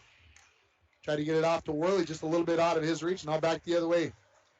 Rockridge knocks it into the zone. Skating after it is Headley. Headley behind the Bronco net, and I'm watching Joslin out of the corner of my eye. He was struggling to get up, but now he's up on his skates. Thought maybe he was really hurt there, and Joslin can take a wallop and keep going, and so I thought if he's down, there's something really wrong. Dahl has it back in his own zone. Rockridge, cross-ice pass to Braden Tiedemann. Up looking there for Headley. That was just a little bit out of his reach. Zahn back out to center. Is that going to be icing? Yeah, they say it got past Dahl cleanly, and it will be an icing call here on the Broncos. 3 minutes and 3 seconds into the second period. Score on the Rainy River Community College scoreboard. Rockridge 2, International Falls 0. Faceoff comes to the right of McBride. Koscheck against Headley at the faceoff dot. Knocked right towards the goal. Knocked away by Max Dremel. Then fired to the far wall. Out to center with it. Skifstead had it there momentarily. Now Rockridge, they say it never got out of the zone.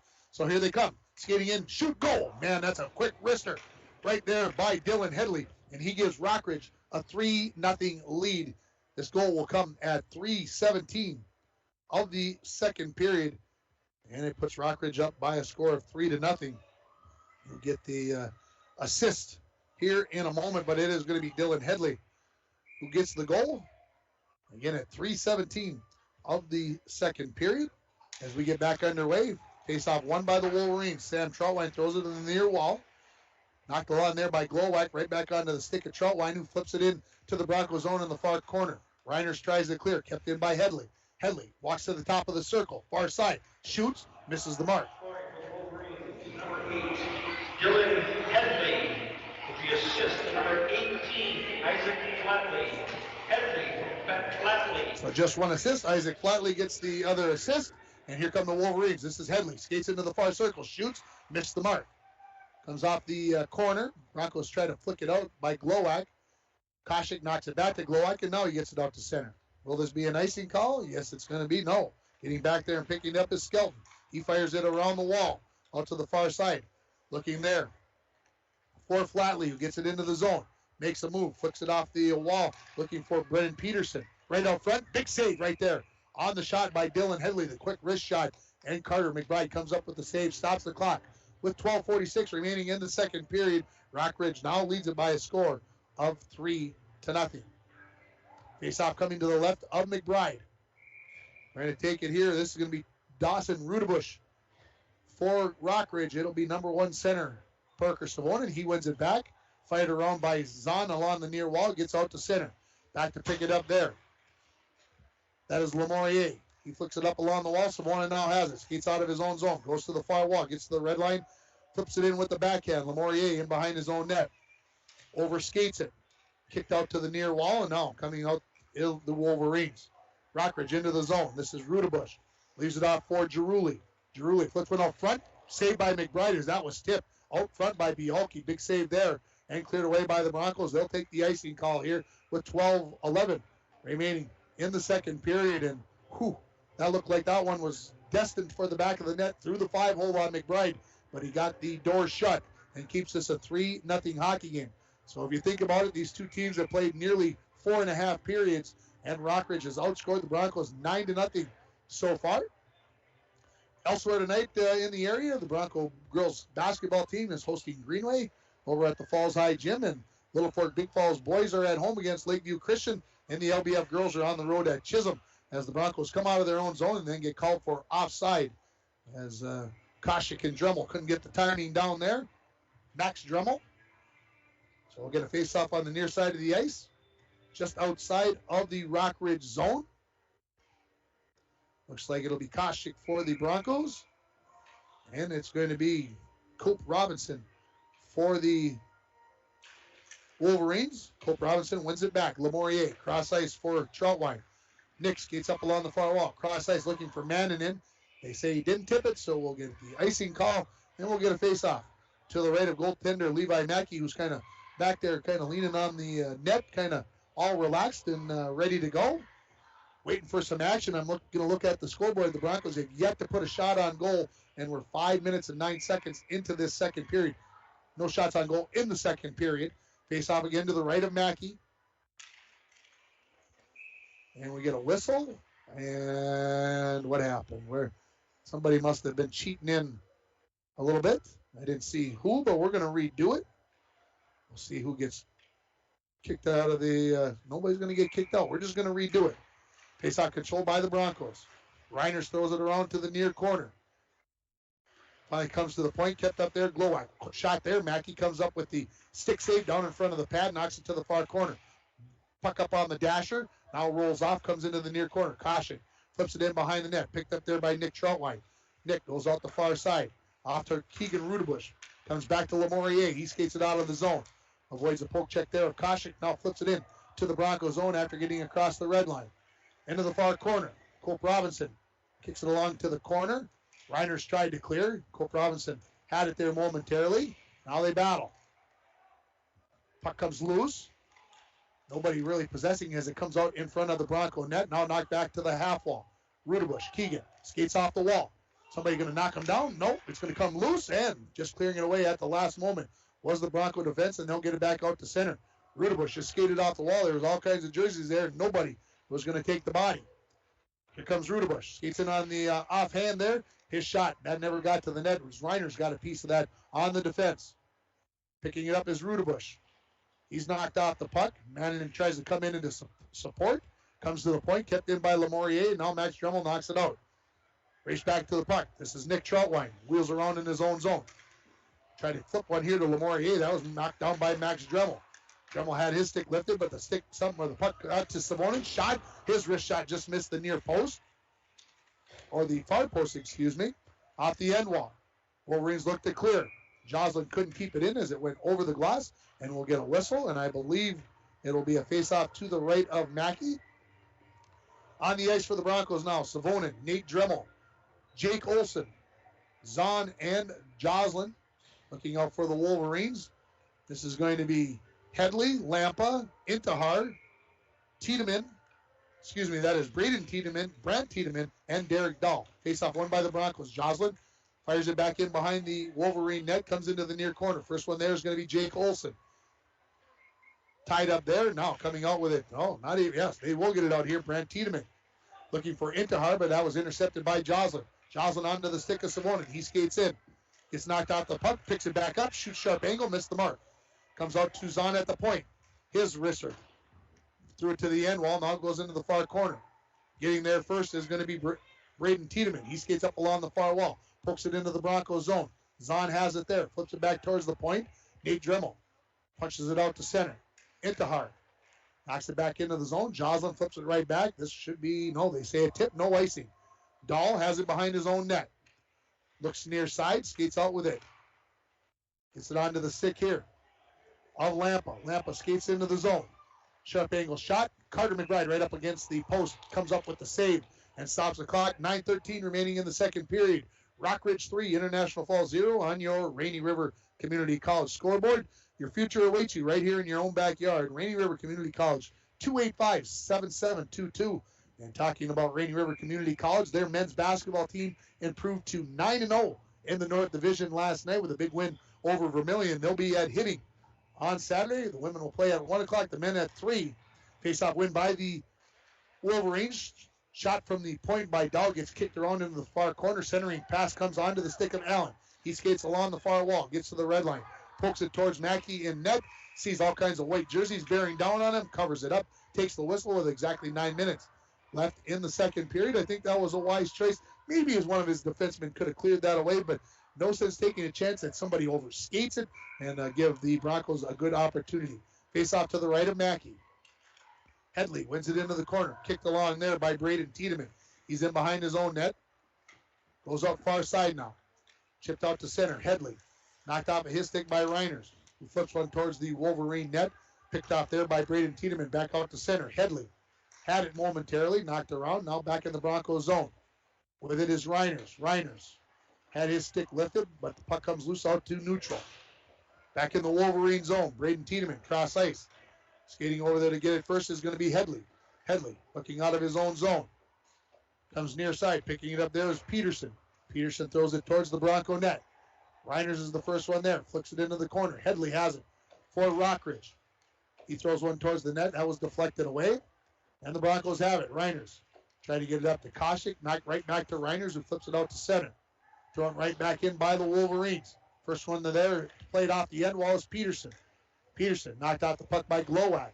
Glowak backhands one out, but kept in at the point by Rudebush. His wrist shot from there, knocked down by Reiners, cleared to the near wall. Pinching in, Sam Troutwine. Flicks one towards the net. That was knocked away by Glowak. Parker Olson gets it out to center. Max Dremel has it there along the wall, pushes it along. The Wolverines will race back to pick this up. This is Evan Skelton in behind his own net. Far wall to Bialke. Clearing attempt kept in by Worley. Racing to get to the puck. First is Sam Troutwine. Worley knocked that pass down. Now it's played in the corner. Bialke back in behind the net now. Possessing it there. Headley. He whiffs on the pass. Now Worley has it. Worley looking out in front. Skipstead coming down the slot. Tipped it wide. Wolverines get it out to center. Breakaway here for Peterson. He's going to skate in. Looks, waits, shoot, and getting a piece of that, I believe, was McBride with the glove and then played off the end wall. Wolverines come back in. Another shot. McBride gets that one right in the breadbasket. He hangs on to it. 7:02 remaining in period number 2. We're past the halfway mark of this hockey game. 3-0. Rockridge leads it on your Rainy River Community College scoreboard. Just going to say this. This will probably put the jinx on it. No penalties in this hockey game yet. I don't know. I'm looking for a power play. Let's jazz it up here a little bit. I don't want anybody to take a dumb penalty, but, makes the game a little bit more interesting. Face-off won by the Broncos. Clearing attempt kept in at the point by Sam Troutwine.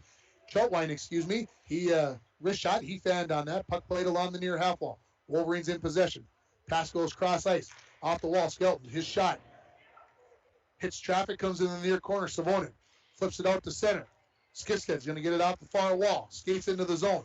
Uses his body to knock Skelton down. And then he's tripped up. And guess what? There's the penalty that we're looking for. Dremel centering out front to Savonin and knocking it away is Rockridge. And the whistle stops. And the penalty coming up on Rockridge here. This penalty at 10:33, and it is going to be on number 2, I think they said. No, that is 13. My goodness. Those numbers on the sleeve are hard to see. It's going to be Skelton for a trip, and this is a Bronco power play brought to you by Up North Builders, expert construction in International Falls. They've got planning, they've got management, they've got experience. It makes a difference. Up North Builders. Face-off coming to the left of goaltender Levi Mackey. Broncos bring out Savonin, Nate Dremel, Koschik, Jocelyn, and Glowak. Face-off won by Rockridge. They poke it to the far wall. Rudebush tried to clear it. Keegan couldn't get it done. Glowak kept it in. Savonin along the far half wall. Goes back to Glowak. Glowak back to Savonin in the top of the far circle. Now in the corner to Koschik. Savonin. They're just daring him to shoot. He won't pull the trigger. Savonin again. Walks in. Shoots. Wrist shot. Never got there. Mannanen looks to clear it away. Sends it down the ice. Race for the puck. Who's going to get there first? Glowak or Rudebush? It will be Glowak. He's ready to come up along the near wall. Cross ice pass. Just out of the reach of Jocelyn. Nick Troutwine has it with the C on his sweater. Flicks it down the ice.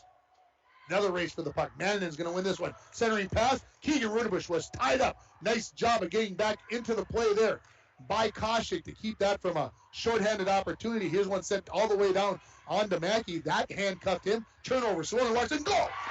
Savonin puts the Broncos on the board.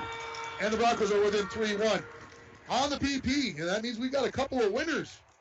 And, well, Miles Mason and the phone number 763-269-2379. I don't have your name, but you're a winner. Stop at the radio station to pick up your $5 gift certificate from Domino's, and we'll see who gets the assist. But the Broncos are on the board here with their first goal on the power play by Skifstead. It will come, or excuse me, by Savonin. This goal comes at 11:30 of the second period as we're back underway. And coming into the zone with it is Brant Tiedemann.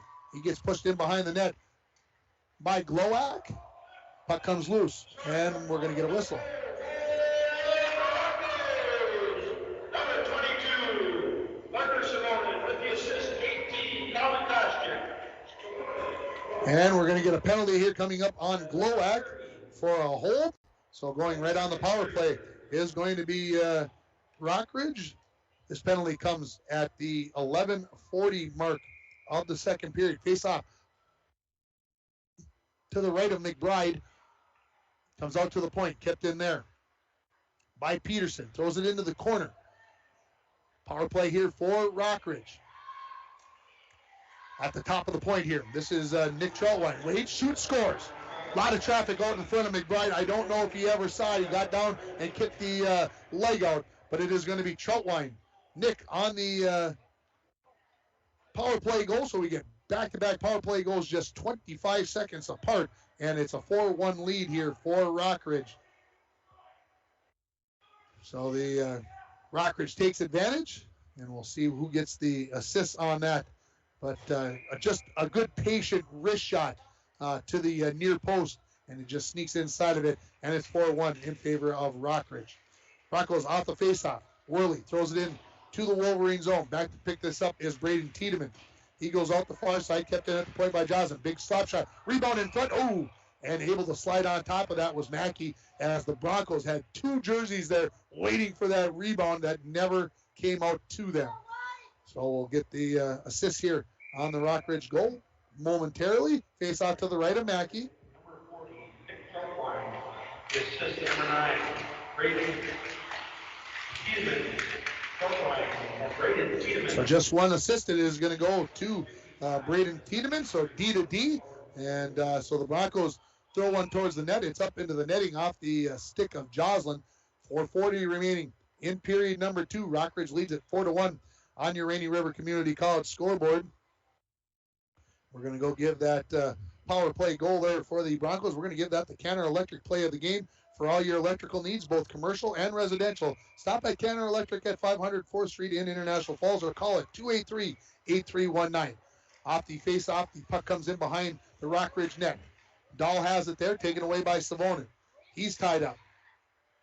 Puck bouncing around in the near circle in the Wolverine zone. Now thrown to the end wall. Savonin gets there. Savonin leaves it off for Nate Dremel. Taken off of his stick. And the Wolverines looking to get out of the zone. It does get out to center. Jocelyn has it there. Dremel picks up the loose puck. Avoids a body check there. Looking for somebody to leave it to, and the only one there is going to be Carson Intihar for Rockridge. He comes to the near wall. Brant Tiedemann has it there. He waits to get in the zone, goes cross ice. Big slap shot here now by Braden Tiedemann. That misses the mark. Dahl keeps it in at the point. He skates into the corner. Knocked off of his stick. Picked up there by Brant Tiedemann. He's knocked off the puck, and Dremel, Nate, knocks it out to center. Puck comes loose into the Wolverine zone. Lampa being harassed there by Koshik. Koshik takes it away. Gets it to Max Dremel along the far half wall. He's knocked off the puck. Wolverine's ready to come out with it. Into the zone with it. This is Flatley. Flatley knocks it off the wall. Picked up there by the Broncos, and they knock it out to center. Dremel has it. Skates in. Skips it. Going to skate down the slot. Shoot. Big save by Mackey. Puck goes into the far corner. Pitched along the half wall there. Now on the end wall. Possessing it here is Rockridge. Throws it out. Kept in at the point by Glowacz. Ooh, that wrist shot almost hit some traffic. Just missed the far post by about a foot and a half. Wolverines throw it around to the near wall. Glowacz pinches in, trying to keep it in. He does. Flicks a backhander towards the net. Picked up there by Sam Troutwine. Troutwine goes out the far side. Reiner's hat is at the red line. Comes into the Wolverine zone. Broncos touch up. Skelton has it. Cross ice. Right onto the tape here of Peterson. Gets it up. This is Headley. Headley gets it into the zone. Somehow repossessed the puck. His centering pass comes all the way to the near wall. Sharp angle shot there. McBride got a piece of that.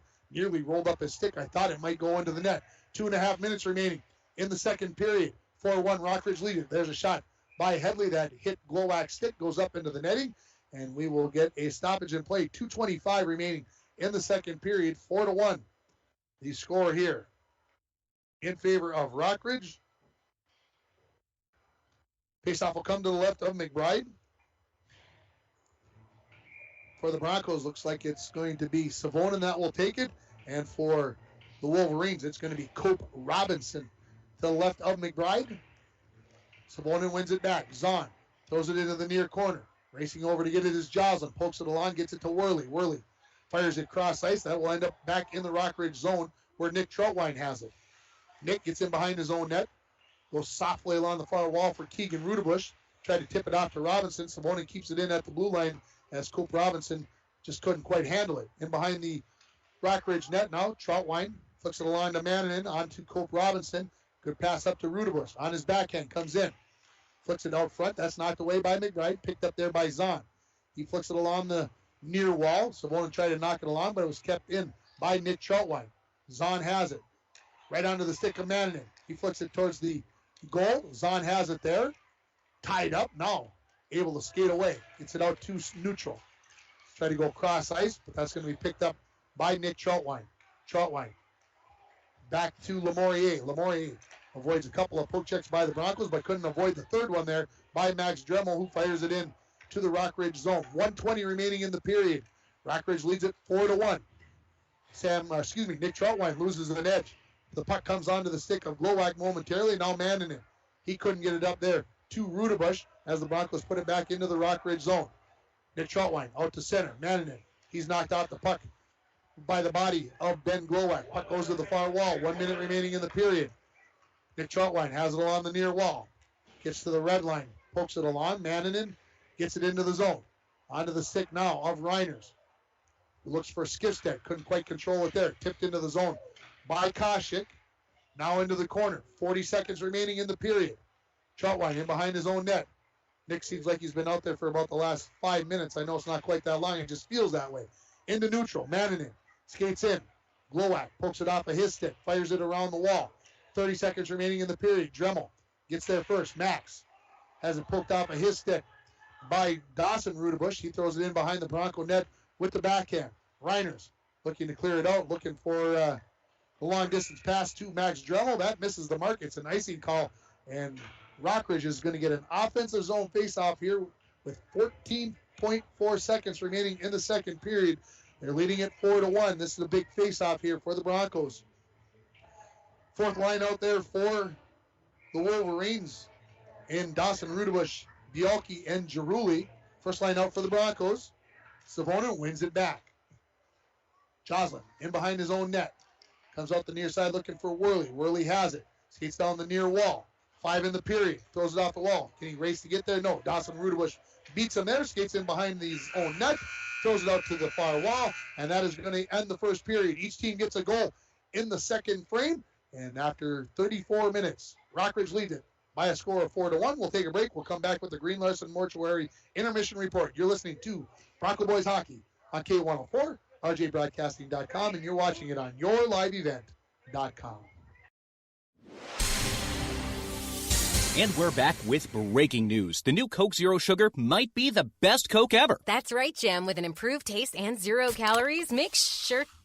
Jim. Ooh, yes, this tastes like the best Coke ever to me. We're on the air. I need to try it first. With zero sugar and now even more delicious, it's the new Coca-Cola Zero Sugar, the best Coke ever. Find out for yourself. Ho, mateys! Mike, the Pirates are back. Oh no, not them. They came in for icebox days, and now they no longer want to walk the plank. Why not, Don? They're pirates. Mike, now they just want to walk the carpet tiles. Well, of course they do, Don. It's warmer on their feet. Update your home and business with any of the major brands of flooring. Call now to get on the installation schedule. At Studio B Flooring next to the Falls Eye Care, 218-240-5599. Ackman GM of International Falls is bringing in the new year, so check this out. The new 2022 Chevrolet Silverado 1500 LTD Crew Cab, 4-wheel drive, MSRP $61,665 with $500 customer cash. And this one will not last long. The new 2022 Chevrolet Colorado Crew Cab, long box, 4-wheel drive, MSRP $43,005 with $500 customer cash. Chevrolet, find new roads. Find out more at EckmanGM.com. Rainy Lake Medical Center is proud to offer local athletes a robust sports medicine program that includes comprehensive rehabilitation for athletic injuries, post-surgical rehab, and return to sports guidance. Rainy Lake Medical Center's Advanced Concussion Management Program offers additional protection and peace of mind to athletes and parents. For more information, call Rainy Lake Medical Center Therapy and Wellness Department at 283-5420. Good luck, athletes, on a successful year from Rainy Lake Medical Center.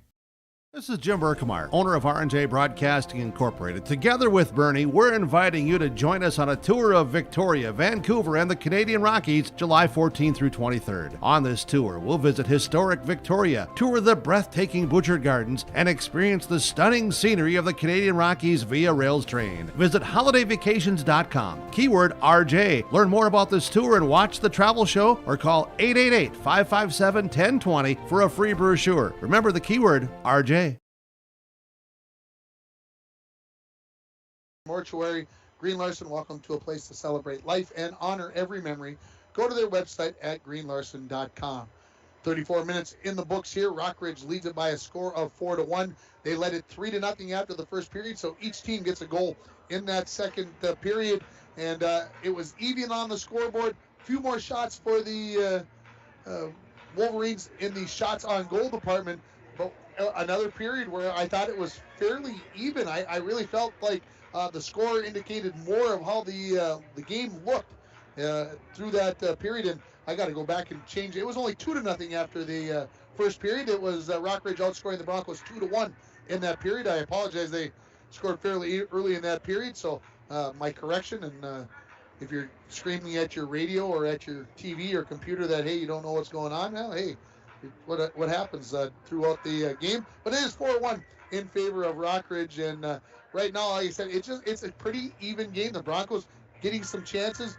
Rockridge, as I said in the first intermission, maybe getting a couple better chances, but I'm still thinking back to that one that the Broncos nearly stuffed into the net past the Levi Mackey to my left in that first period. That was one that I think could have changed the momentum of the game a little bit more if Savonin was been able to poke that home. But the score, in any regard, sits at 4-1 here at Bronco Arena. Let's take another break. When we come back, we'll run down the scoring and the penalties that we had in that second period. You're listening to the Green Larson Mortuary intermission report for Bronco Boys Hockey on K104 and rjbroadcasting.com, and you're watching it on yourliveevent.com. Coming June 23rd through the 25th at Brainerd International Raceway, the Midwest Premier Country and Rock Festival. Lakes Jam presented by R&J Broadcasting. On the Bud Light main stage, hear John Party, Tesla, Gabby Barrett, Warrant, Kix, Mark Wills, and more. It's more than a music festival with watercross, drifting, poker tourneys, lawnmower racing, and more. For tickets and more information, visit lakesjam.com. Lake of the Woods Foods of Baudette is proud to be sponsoring Bronco Sports. Lake of the Woods Foods invites everyone to Baudette to check out the new look and added additions to our beautiful store. Caribou Coffee with takeout or drive-up service. Our full-service butcher shop with International Falls' very own Paul Dremel cutting your meats to order. Shell Gas with 91 non-oxy gas for snowmobiles and four-wheelers. It's new, it's exciting. Visit the new and improved Lake of the Woods Foods of Baudette. Check out our Facebook page and weekly ad at lakeofthewoodsfoods.com.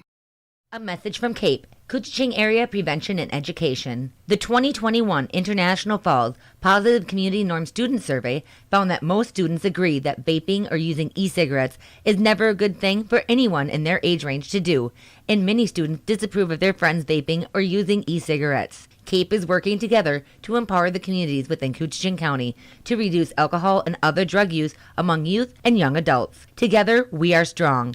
This ad has been funded by MNDHS BHD. TrueStar Federal Credit Union opened our doors in 1960, and from that day on, our commitment to the members and community has never wavered. As a member-owned financial cooperative, our mission is to deliver innovative products and provide exceptional experiences, allowing you to reach your financial aspirations. Whether you are looking to open your first savings account, buying your first home, or send your child to college, TrueStar is here to help you take the next step in your financial journey. Federally insured by NCUA.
To the first period, and Rockridge scored at the 3:17 mark, and getting the goal for the Wolverines was Dylan Headley. He gets his 19th point of the season. The assist goes to number 18, Isaac Flatley, who picks up his 17th point on the season, and that made the game 3-0 in favor of Rockridge. On the power play at 11:30 of the second period, it was Parker Savonin with the assist going to Colin Koshik, and the Broncos were within 3-1, but just 25 seconds later, on the power play, it was Nick Troutwine from the point. He comes up with a nice wrist shot that beat McBride to the near side, and the assist goes to his D partner, Braden Tiedemann, on the power play, and that made the score 4-1. So that means we had to have at least 2 penalties in the period. That is exactly what we had. Skelton went for a trip for Rockridge at 10:33, and then at 11:40, Glowacz went for a hold for the Broncos. Shots in that period, 11 for Rockridge, 6 for the Broncos, so 2-period total of 22 for Rockridge, 16 for the Broncos. In that period, Carter McBride made 9 saves for a 2-period total of 18. Mackey, he had 5. Now he has a 2-period total of 15. Of course, we've got Chuck-a-Puck coming up here, so third period is more than a few minutes away. The Bronco girls basketball team, they are getting ready over at the Falls High Gym to take on the Greenway Raiders. And if I think back into December, the Broncos and the Raiders played, and if I remember right, the Broncos didn't play very well in the first half, but they found their game in the second half and ended up winning that game. And of course, some tough news for the Bronco girls basketball team this week as Olivia Thorstensen went down a week ago tonight down at Mesabi East, and she did tear her ACL, I'm being told, and her season has come to an end. She is going to be undergoing surgery soon, and we wish her the best. Just some tough luck. That is the second Bronco girls basketball player to blow an ACL this season, as Summer Hesendal was the other one. So I don't know. You know, they say those bad things come in threes. I sure hope this isn't the case for Bronco girls basketball, because if a third one goes down with an ACL, there's going to be some crazy things being thought about as we go along. And I see my phone flash. There's an update on the Gopher hockey game. Or no, that's that can't be. They must have forgot to change the score, because the end of the third quarter score was exactly the same as the halftime score. I don't think they went scoreless for an entire quarter, two basketball teams. That just doesn't seem possible. And anyway, the girls basketball team taking on Greenway. Both LBF boys and girls basketball teams, they are playing the boys at home against Lakeview Christian, the girls at Chisholm. Of course, we'll have everything on the morning show for you tomorrow. You never know what we'll come up with, Dwayne and I, on a crazy Friday. You know, it's the end of the week, so you'll want to stay tuned for that. Of course, we'll have the person of the day. I don't know. What else we got going? And we got anything else exciting going on tomorrow? We got the ice fishing report, of course, on the ice with Mike and Dave, and we'll have the snowmobile report with myself and Kevin Boyum and Mike Dario. Saturday we got the top 30 countdown, and then we're going to have girls hockey on after that, Coach's Corner. So lots of things going on. We hope you're enjoying what's going on at the radio station. We're having fun doing it, so hopefully we'll keep things going along here. We're going to take a final break here. When we come back, we'll have the third period. The Broncos trailing it 4-1 as we head to the third period. You've been listening to the Green Lesson Mortuary Intermission Report for Bronco Boys Hockey on K104, rjbroadcasting.com, and yourliveevent.com. Rainy Lake Center is proud to offer local athletes a robust sports medicine program that includes comprehensive rehabilitation for athletic injuries, post-surgical rehab, and return to sports guidance. Rainy Lake Medical Center's Advanced Concussion Management Program offers additional protection and peace of mind to athletes and parents. For more information, call Rainy Lake Medical Center Therapy and Wellness Department at 283-5420. Good luck, athletes, on a successful year from Rainy Lake Medical Center. The Outdoorsman Headquarters is the place to visit to make getting outside and enjoying the winter a better experience.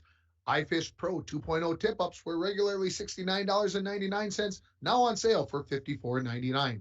Plus, don't forget to purchase your Bait Club card for $30. Take 10% off all in-stock snowshoes. And to keep warm while you're doing your outdoor activities, 10% off cold-proof base layer.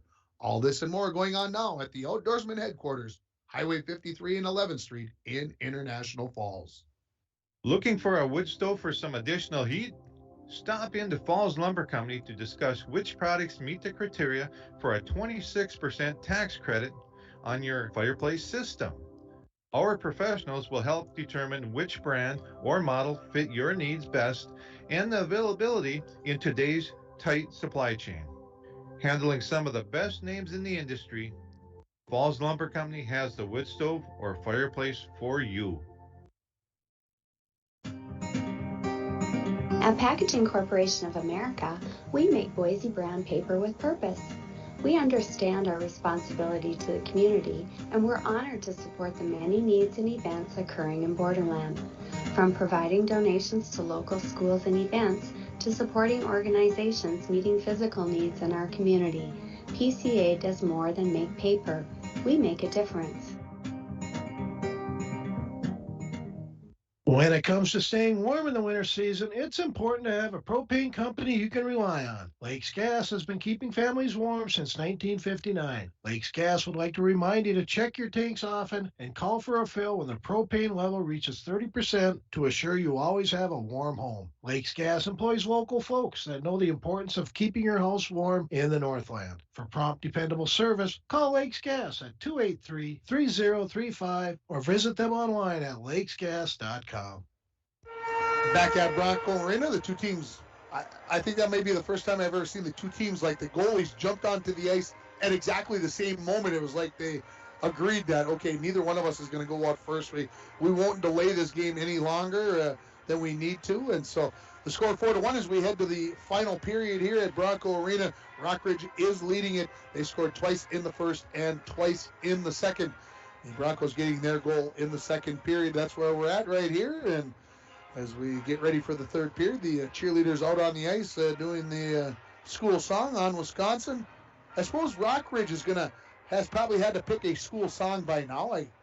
Not that that's a big deal, but you would think that next year they'll be all together and doing their thing. So we'll see what I guess if I'd have went to the game on Monday, maybe I would know what the school song is. Maybe Willie Speltz is still listening. Maybe he'll text that to me so I know the answers, so I don't have to be unaware of what's going on.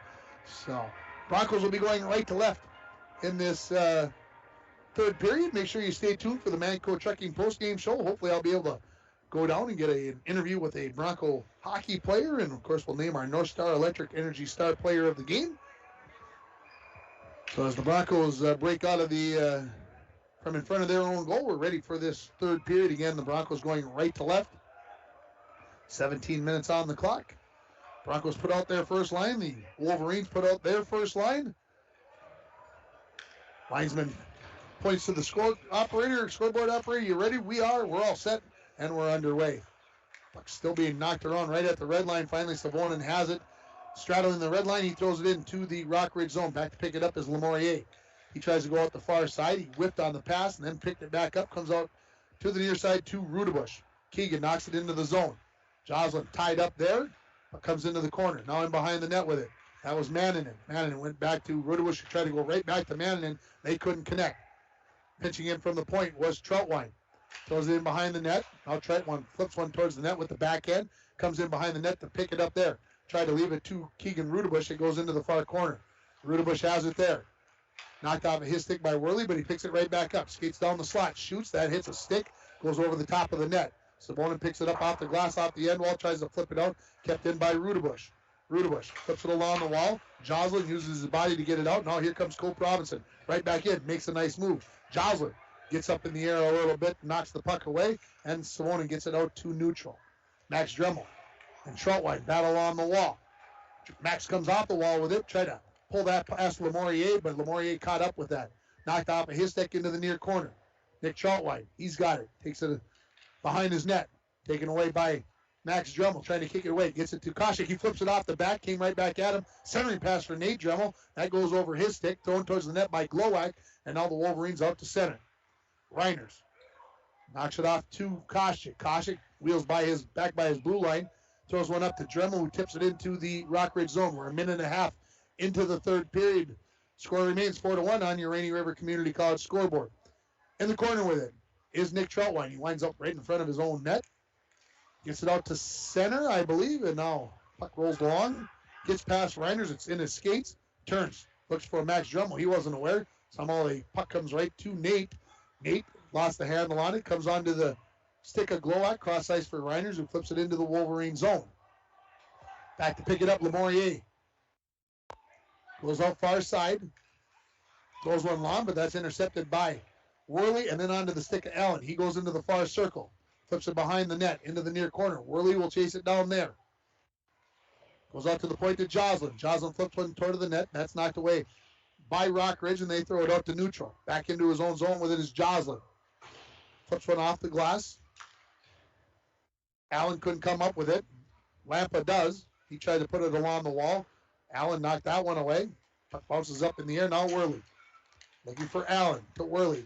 Look for Allen again. That was chipped away. Right on to McBride, who slides that into the far corner. Zahn there.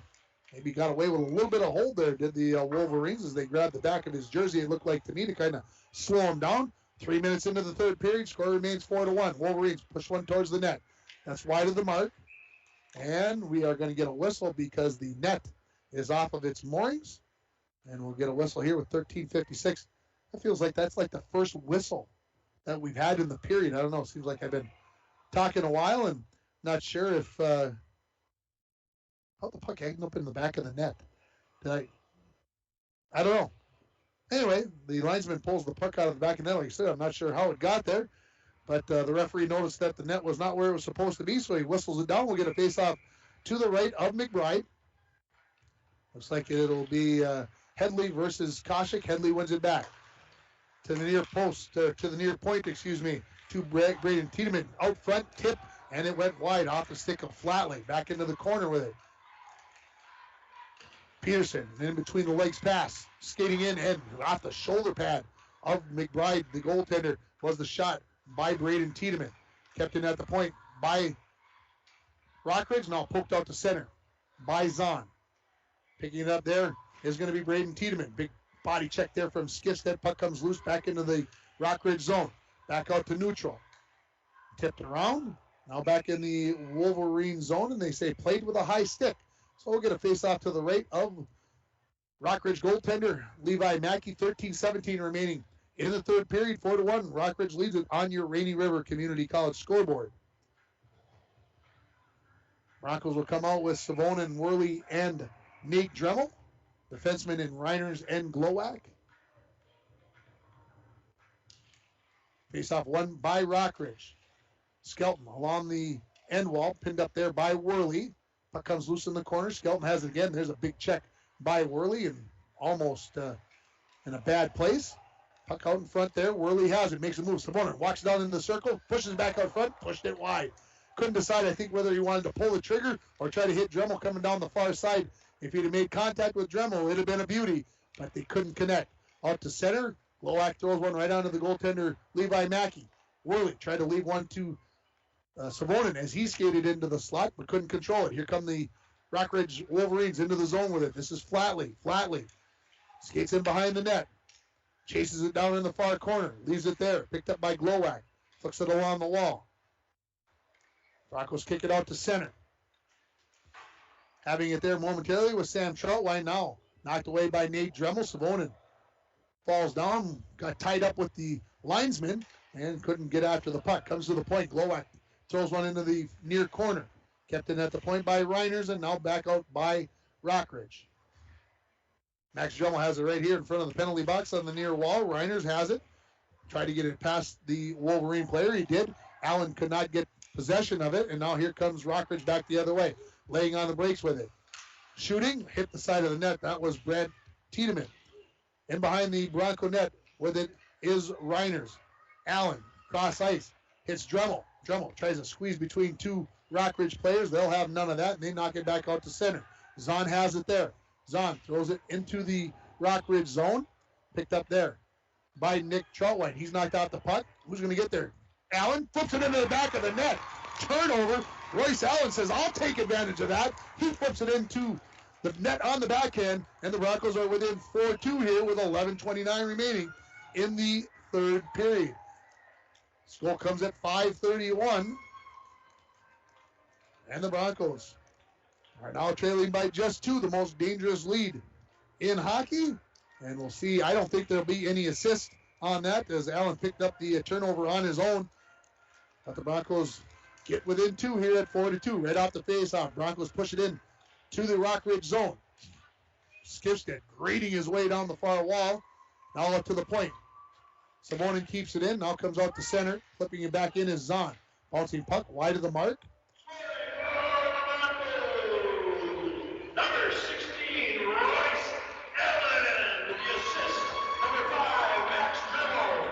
That's Allen. So they give Max Dremel in the assist there. Here come the Wolverines. Centering pass off the stick of Bialke. Goes all the way to the far wall. There's a blast from the far wall by Dahl that missed the mark.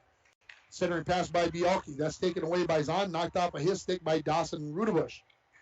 Along the far wall. Put back in to the corner by Bialke. Coming away with it, though, is Worley. He skates up the far wall. Tried to cross over. Knocked off of his stick. And now out to center with it is Rockridge. Into the Bronco zone. Savonin has there. He's knocked off the puck momentarily by Jaruli. Savonin picks it back up. Backhands one along the near half wall. Out to the point. Kept in here. That is a shot by Braden Tiedemann into the glove of McBride. He hangs on to it. 10:20 remaining here in the third period. 4-2. Rockridge leads it on your Rainy River Community College scoreboard.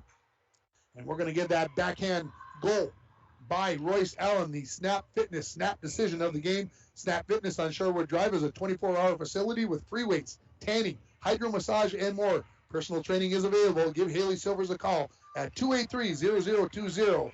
That's Snap Fitness on Shorewood Drive. Off the faceoff, centering pass by Rockridge, and on the second opportunity, it is going to be Ryan Mannanen who is going to give the 3-goal lead back to Rockridge as Mannanen gets his second of the night. He got multiple opportunities at point-blank range, and he did not make a mistake on the second one. This goal comes at 6:50, and he gives Rockridge the 5-2 lead. So the Broncos get answered on right after they score. Rockridge comes right back to score, and that's a sign of a pretty good team that can come back and answer after the other team scores. And we go under 10 minutes remaining. The Wolverines have it in their own zone. Cross-ice pass from Rudebush looking for Mannanen. He races down to get the puck in the far corner. Centering pass. Cope Robinson couldn't come up with it, and here come the Broncos back the other way. Koshik races into the zone along the near wall. Waiting, shoots, saved by Mackey. Rebound cleared away by Rudebush. Rudebush will pick it up, the puck on the near wall. Ryan Mannanen, assist to number 7, Keegan Rudebush. And number 23, Rory Robinson. So the entire first line will score on that last goal by Rockridge as Mannanen gets the goal.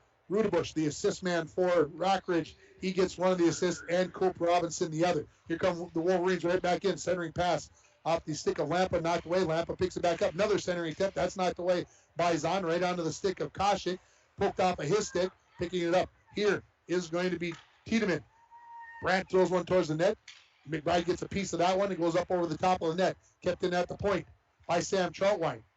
Plays it off to Brandt Tiedemann to the near wall. Shot by Lamourier. That was tipped. I'm not sure if that was a Bronco or a Wolverine that tipped it, but it went just wide of the near point, the near post. Wolverines continuing to apply the pressure here. Lampa makes a move, drags it. That hit the side of the net. Comes right back to him. He's in behind the Bronco net with it. Knocked off the puck by Joslin, who races into the corner to pick it up as we approach the halfway mark of this third period. Bodies starting to fly around now. They feel like they're running out of time, that they may not get all the checks in that they have. Back in the Wolverine zone, stretch pass. Looking for Intihar. That was tipped away by the Broncos, so no icing. Zahn gets it out to neutral, knocked in. The Wolverines will have to touch up. Coming out with it was Joslin. Knocked off the puck. Here comes Peterson into the zone. Centering pass and trying to poke it into the back of net was Flatley. He just missed. Puck in the corner. Throwing it out to center, Zahn. He was looking for Allen. Broken up there by Lamourier. He skates in, shoots one that's high up over the crossbar, kept it at the point by Headley. Headley to the end wall. Peterson back to Headley. Point blank range, and he shoots one right into the chest of McBride, who hangs on to it. 7:51 left in the third period. The score, Rockridge 5, International Falls 2 on your Rainy River Community College scoreboard. Your future awaits you right here in your own backyard. Rainy River Community College. Give them a call, 285-7722. Face off to the right of McBride. It will be Koshik versus Headley. Face off.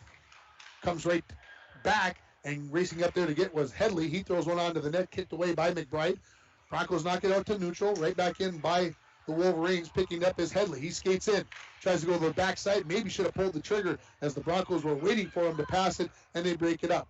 Throw one down the ice. Koshik looking for Dremel. He was tied up, and it's an icing call. And my good friend Dwayne over here, he's stretching out his neck a lot on that pass. I'm not sure. Must from sleeping on the couch for the last week, he still must have a stiff neck. I think that's the reason for all that neck twisting. Face off to the right of McBride.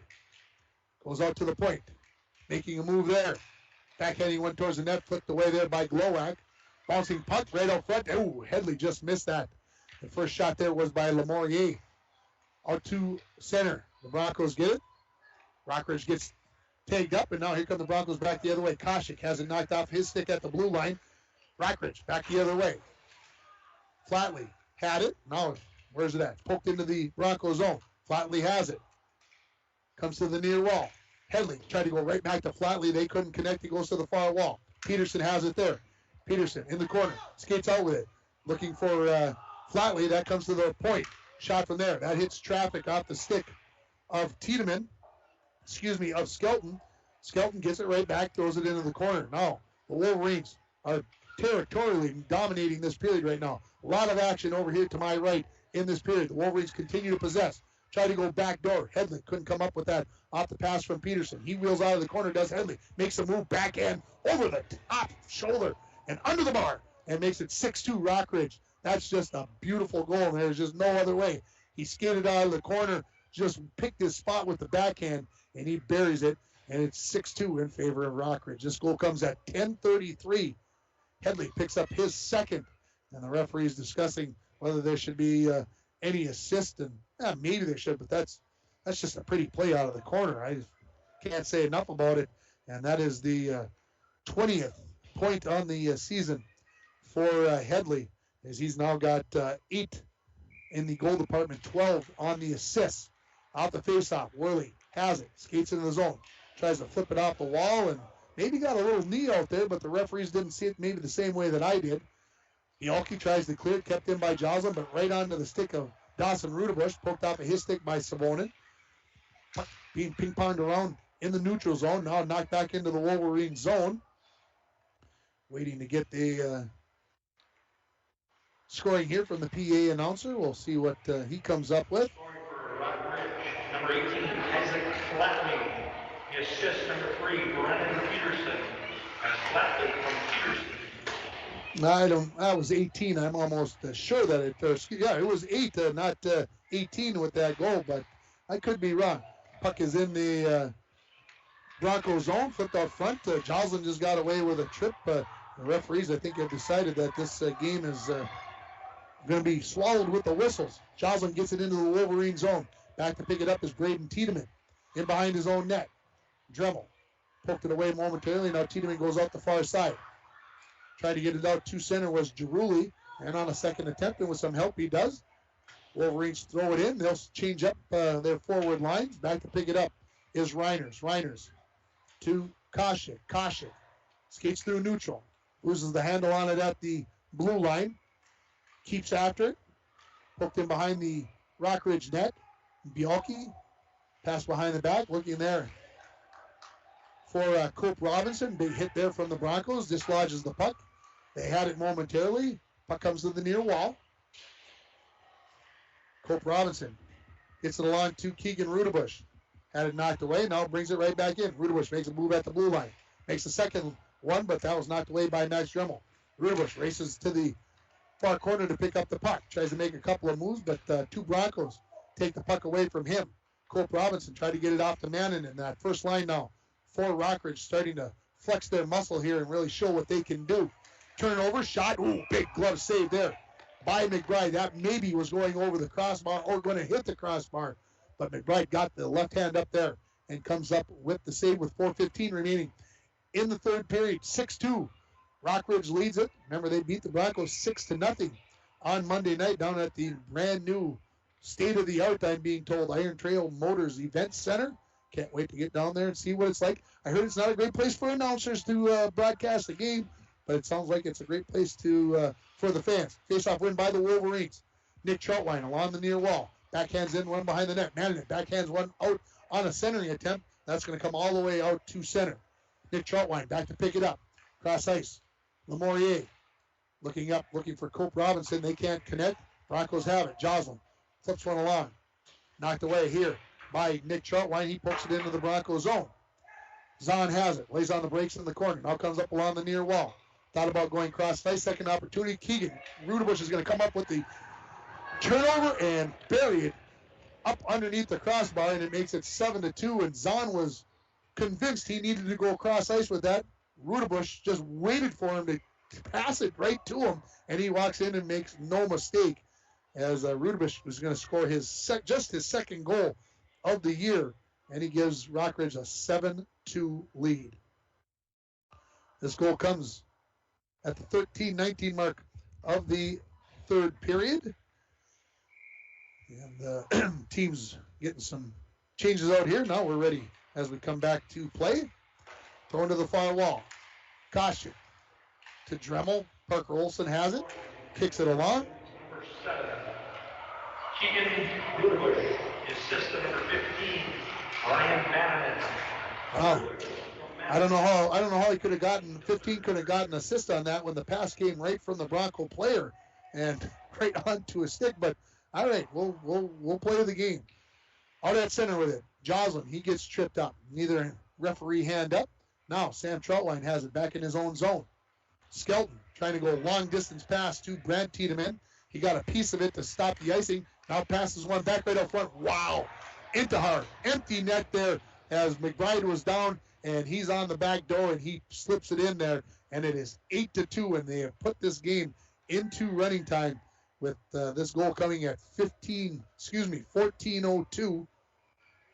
And Intihar and Brand Tiedemann will get the second assist, and we'll see who had the middle one there. Couldn't quite pick up the number.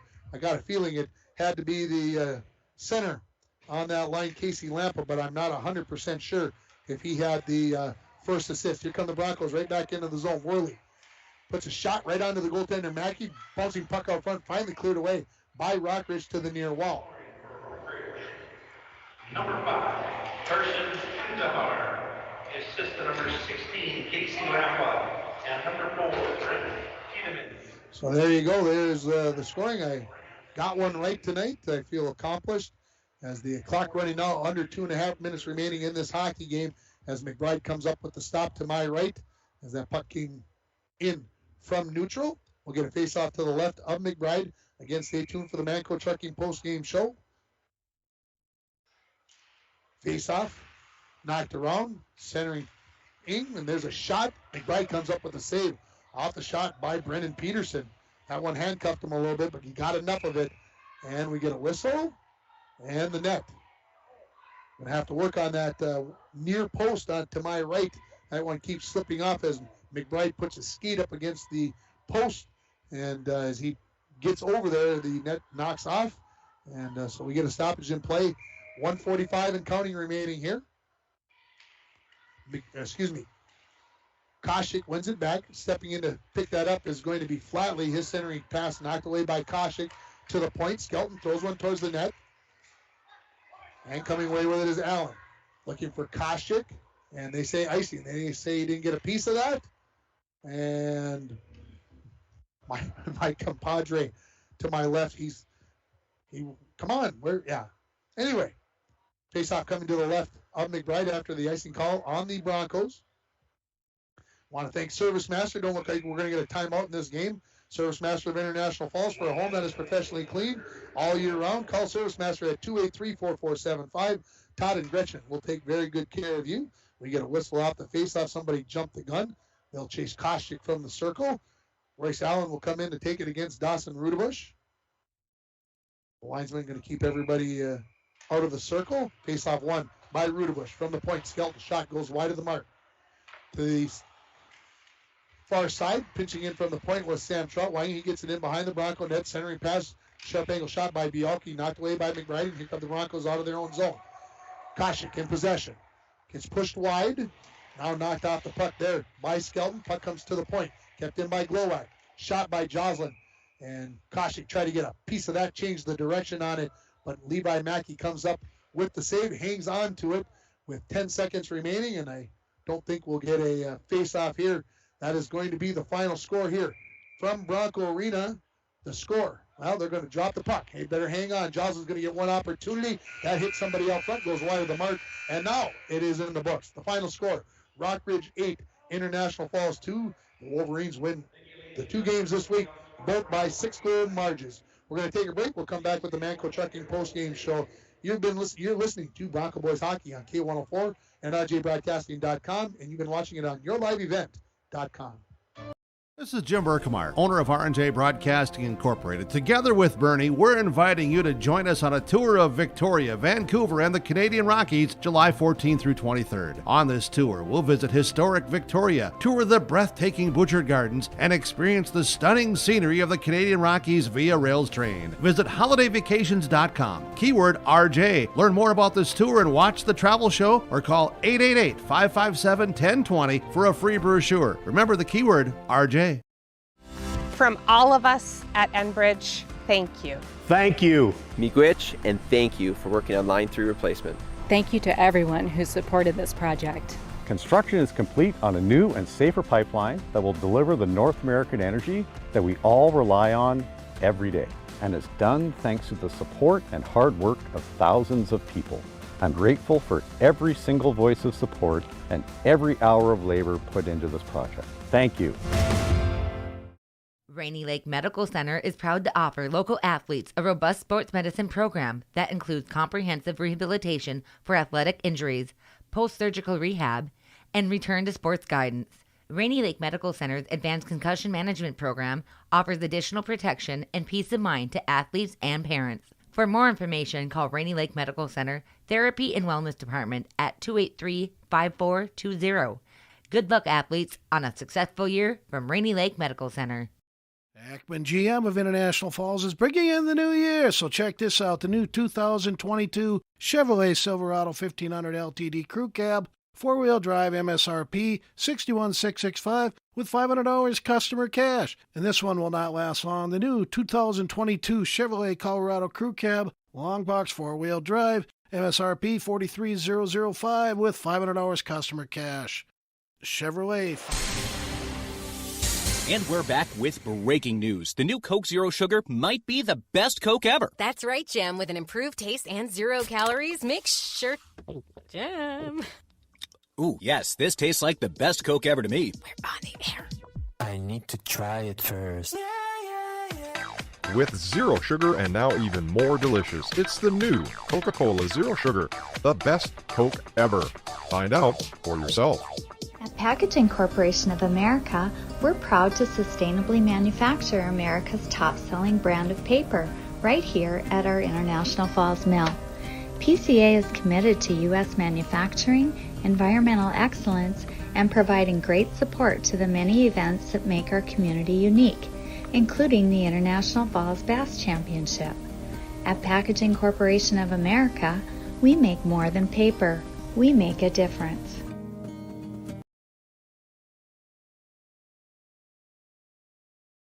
If you're itching to get on the ice and trails this winter, call or come see me to explore how Border Bank could help you finance a fish house, snow machine, truck, or side-by-side. Border Bank offers competitive rates and flexible terms. We're Border Bank, funding outdoor adventures in northern Minnesota since 1935. Member FDIC. Welcome back to the Manco Trucking post-game show, joined by Matt Worley. Matt, not the way the Broncos wanted to go here tonight, the 8-2 loss, but talk a little bit about what you thought the Broncos did well. Well, I thought we had good forechecks. We did really good in the offensive zone, and when they're breaking out, we had good high man and really prevented them from breaking out really well, but just didn't go our way. You've played defense the first part of the season. You've been playing winger here the last couple of weeks. Talk about which one you enjoy more and how it's been going for you at the wing. Well, they're both really differently played, but I think, you got to love goal scoring. Oh, I have to go with forward. I like scoring goals. Matt, thanks for the time. Yeah, thank you. That is Matt Worley joining us there in the Manco Trucking post-game show interview. Manco Trucking is proud to be sponsoring Bronco student athletes. They're located on the truck road. Contact them for all your hauling needs or backhoe and dirt work here. The final score, Rockridge 8, International Falls 2. Again, these two teams played twice this week, and 2 6-goal wins here for the Wolverines as they won 6-0 on Monday, 8-2 here. Just 2 penalties in this hockey game tonight. They were both called in the second period, and they both resulted in power play goals. Let's recap the scoring for you. Starting back in the first period at the 3:57 mark, it was, Rory Cope Robinson getting the goal. The assist goes to Manninen and Lamorier, and Rockridge led it 1-0. Manninen gets his first of 2 goals in the game at 10:26. Cope Robinson gets the assist, and after 17 minutes, it was 2-0 in favor of Rockridge. Rockridge would make it 3-0 on a goal by Dylan Headley at 3:17. The assist went to Flatley, and it was 3-0. Broncos answer on the power play just about 8 minutes later at 11:30. Savonin gets the goal, the assist to Koscheck, and the Broncos were within 3-1, but just 25 seconds later on the power play, Nick Troutwine puts one in the back of the net. The assist goes to number 9, Braden Tiedemann, and it was 4-1. That's the way it was after the second period. The Broncos closed to within 4-2, 5:31 into the period. Royce Allen on the backhanded turnover. The assist goes to Max Dremel, and it looked like the Broncos maybe have some light, but Rockridge answered right back, just like they did in the second period. They get a second goal from Ryan Manninen. The assist go along there to number 7, Keegan Rudebush, and number 23, Rory Cope Robinson. And then 3 more goals by the Wolverines. The next one went to Headley, the next one to Keegan Rudabush, and the last one goes to number 5, Carson Intihar. Some of those goals by the Wolverines were of the pretty variety as they win it by a final score of 8-2. Shots on goal, 37-20 in favor of Rockridge. So in the third period, the shots on goal, 15-4. Saves in that period for McBride. If I do the quick math here, it was 11 for a game total of 29. For Mackey, he saved 3 out of the 4, so he ends up with 18 saves on the 20 shots by the Broncos. Final score again, 8-2. Tomorrow night, about 6:40 on the pregame, we're going to have Bronco girls hockey as they take on Northern Lakes from Walker, Minnesota. Our friends, our brothers and sisters down at Aiken will bring us coverage of that game, and we'll pick up the feed from them again starting right around 6:40. The drop of the puck at 7 o'clock. And, of course, we've got Coach's Corner on Saturday morning. We're going to be talking to Zandra Berglund about the upcoming Pee Wee B tournament being held here in a couple weekends at Cary Park. And we'll also be talking to the Little Fork Big Falls Viking girls basketball team. That's what's coming up over the next couple days. Man, stay tuned for the morning show tomorrow morning. We'll have all the news, sports, and weather and everything else that goes into the morning show. I want to thank all the sponsors, but most of all, I want to thank you for listening and watching Bronco Boys Hockey on K104, rjbroadcasting.com, and yourliveevent.com. Good night from Bronco Arena.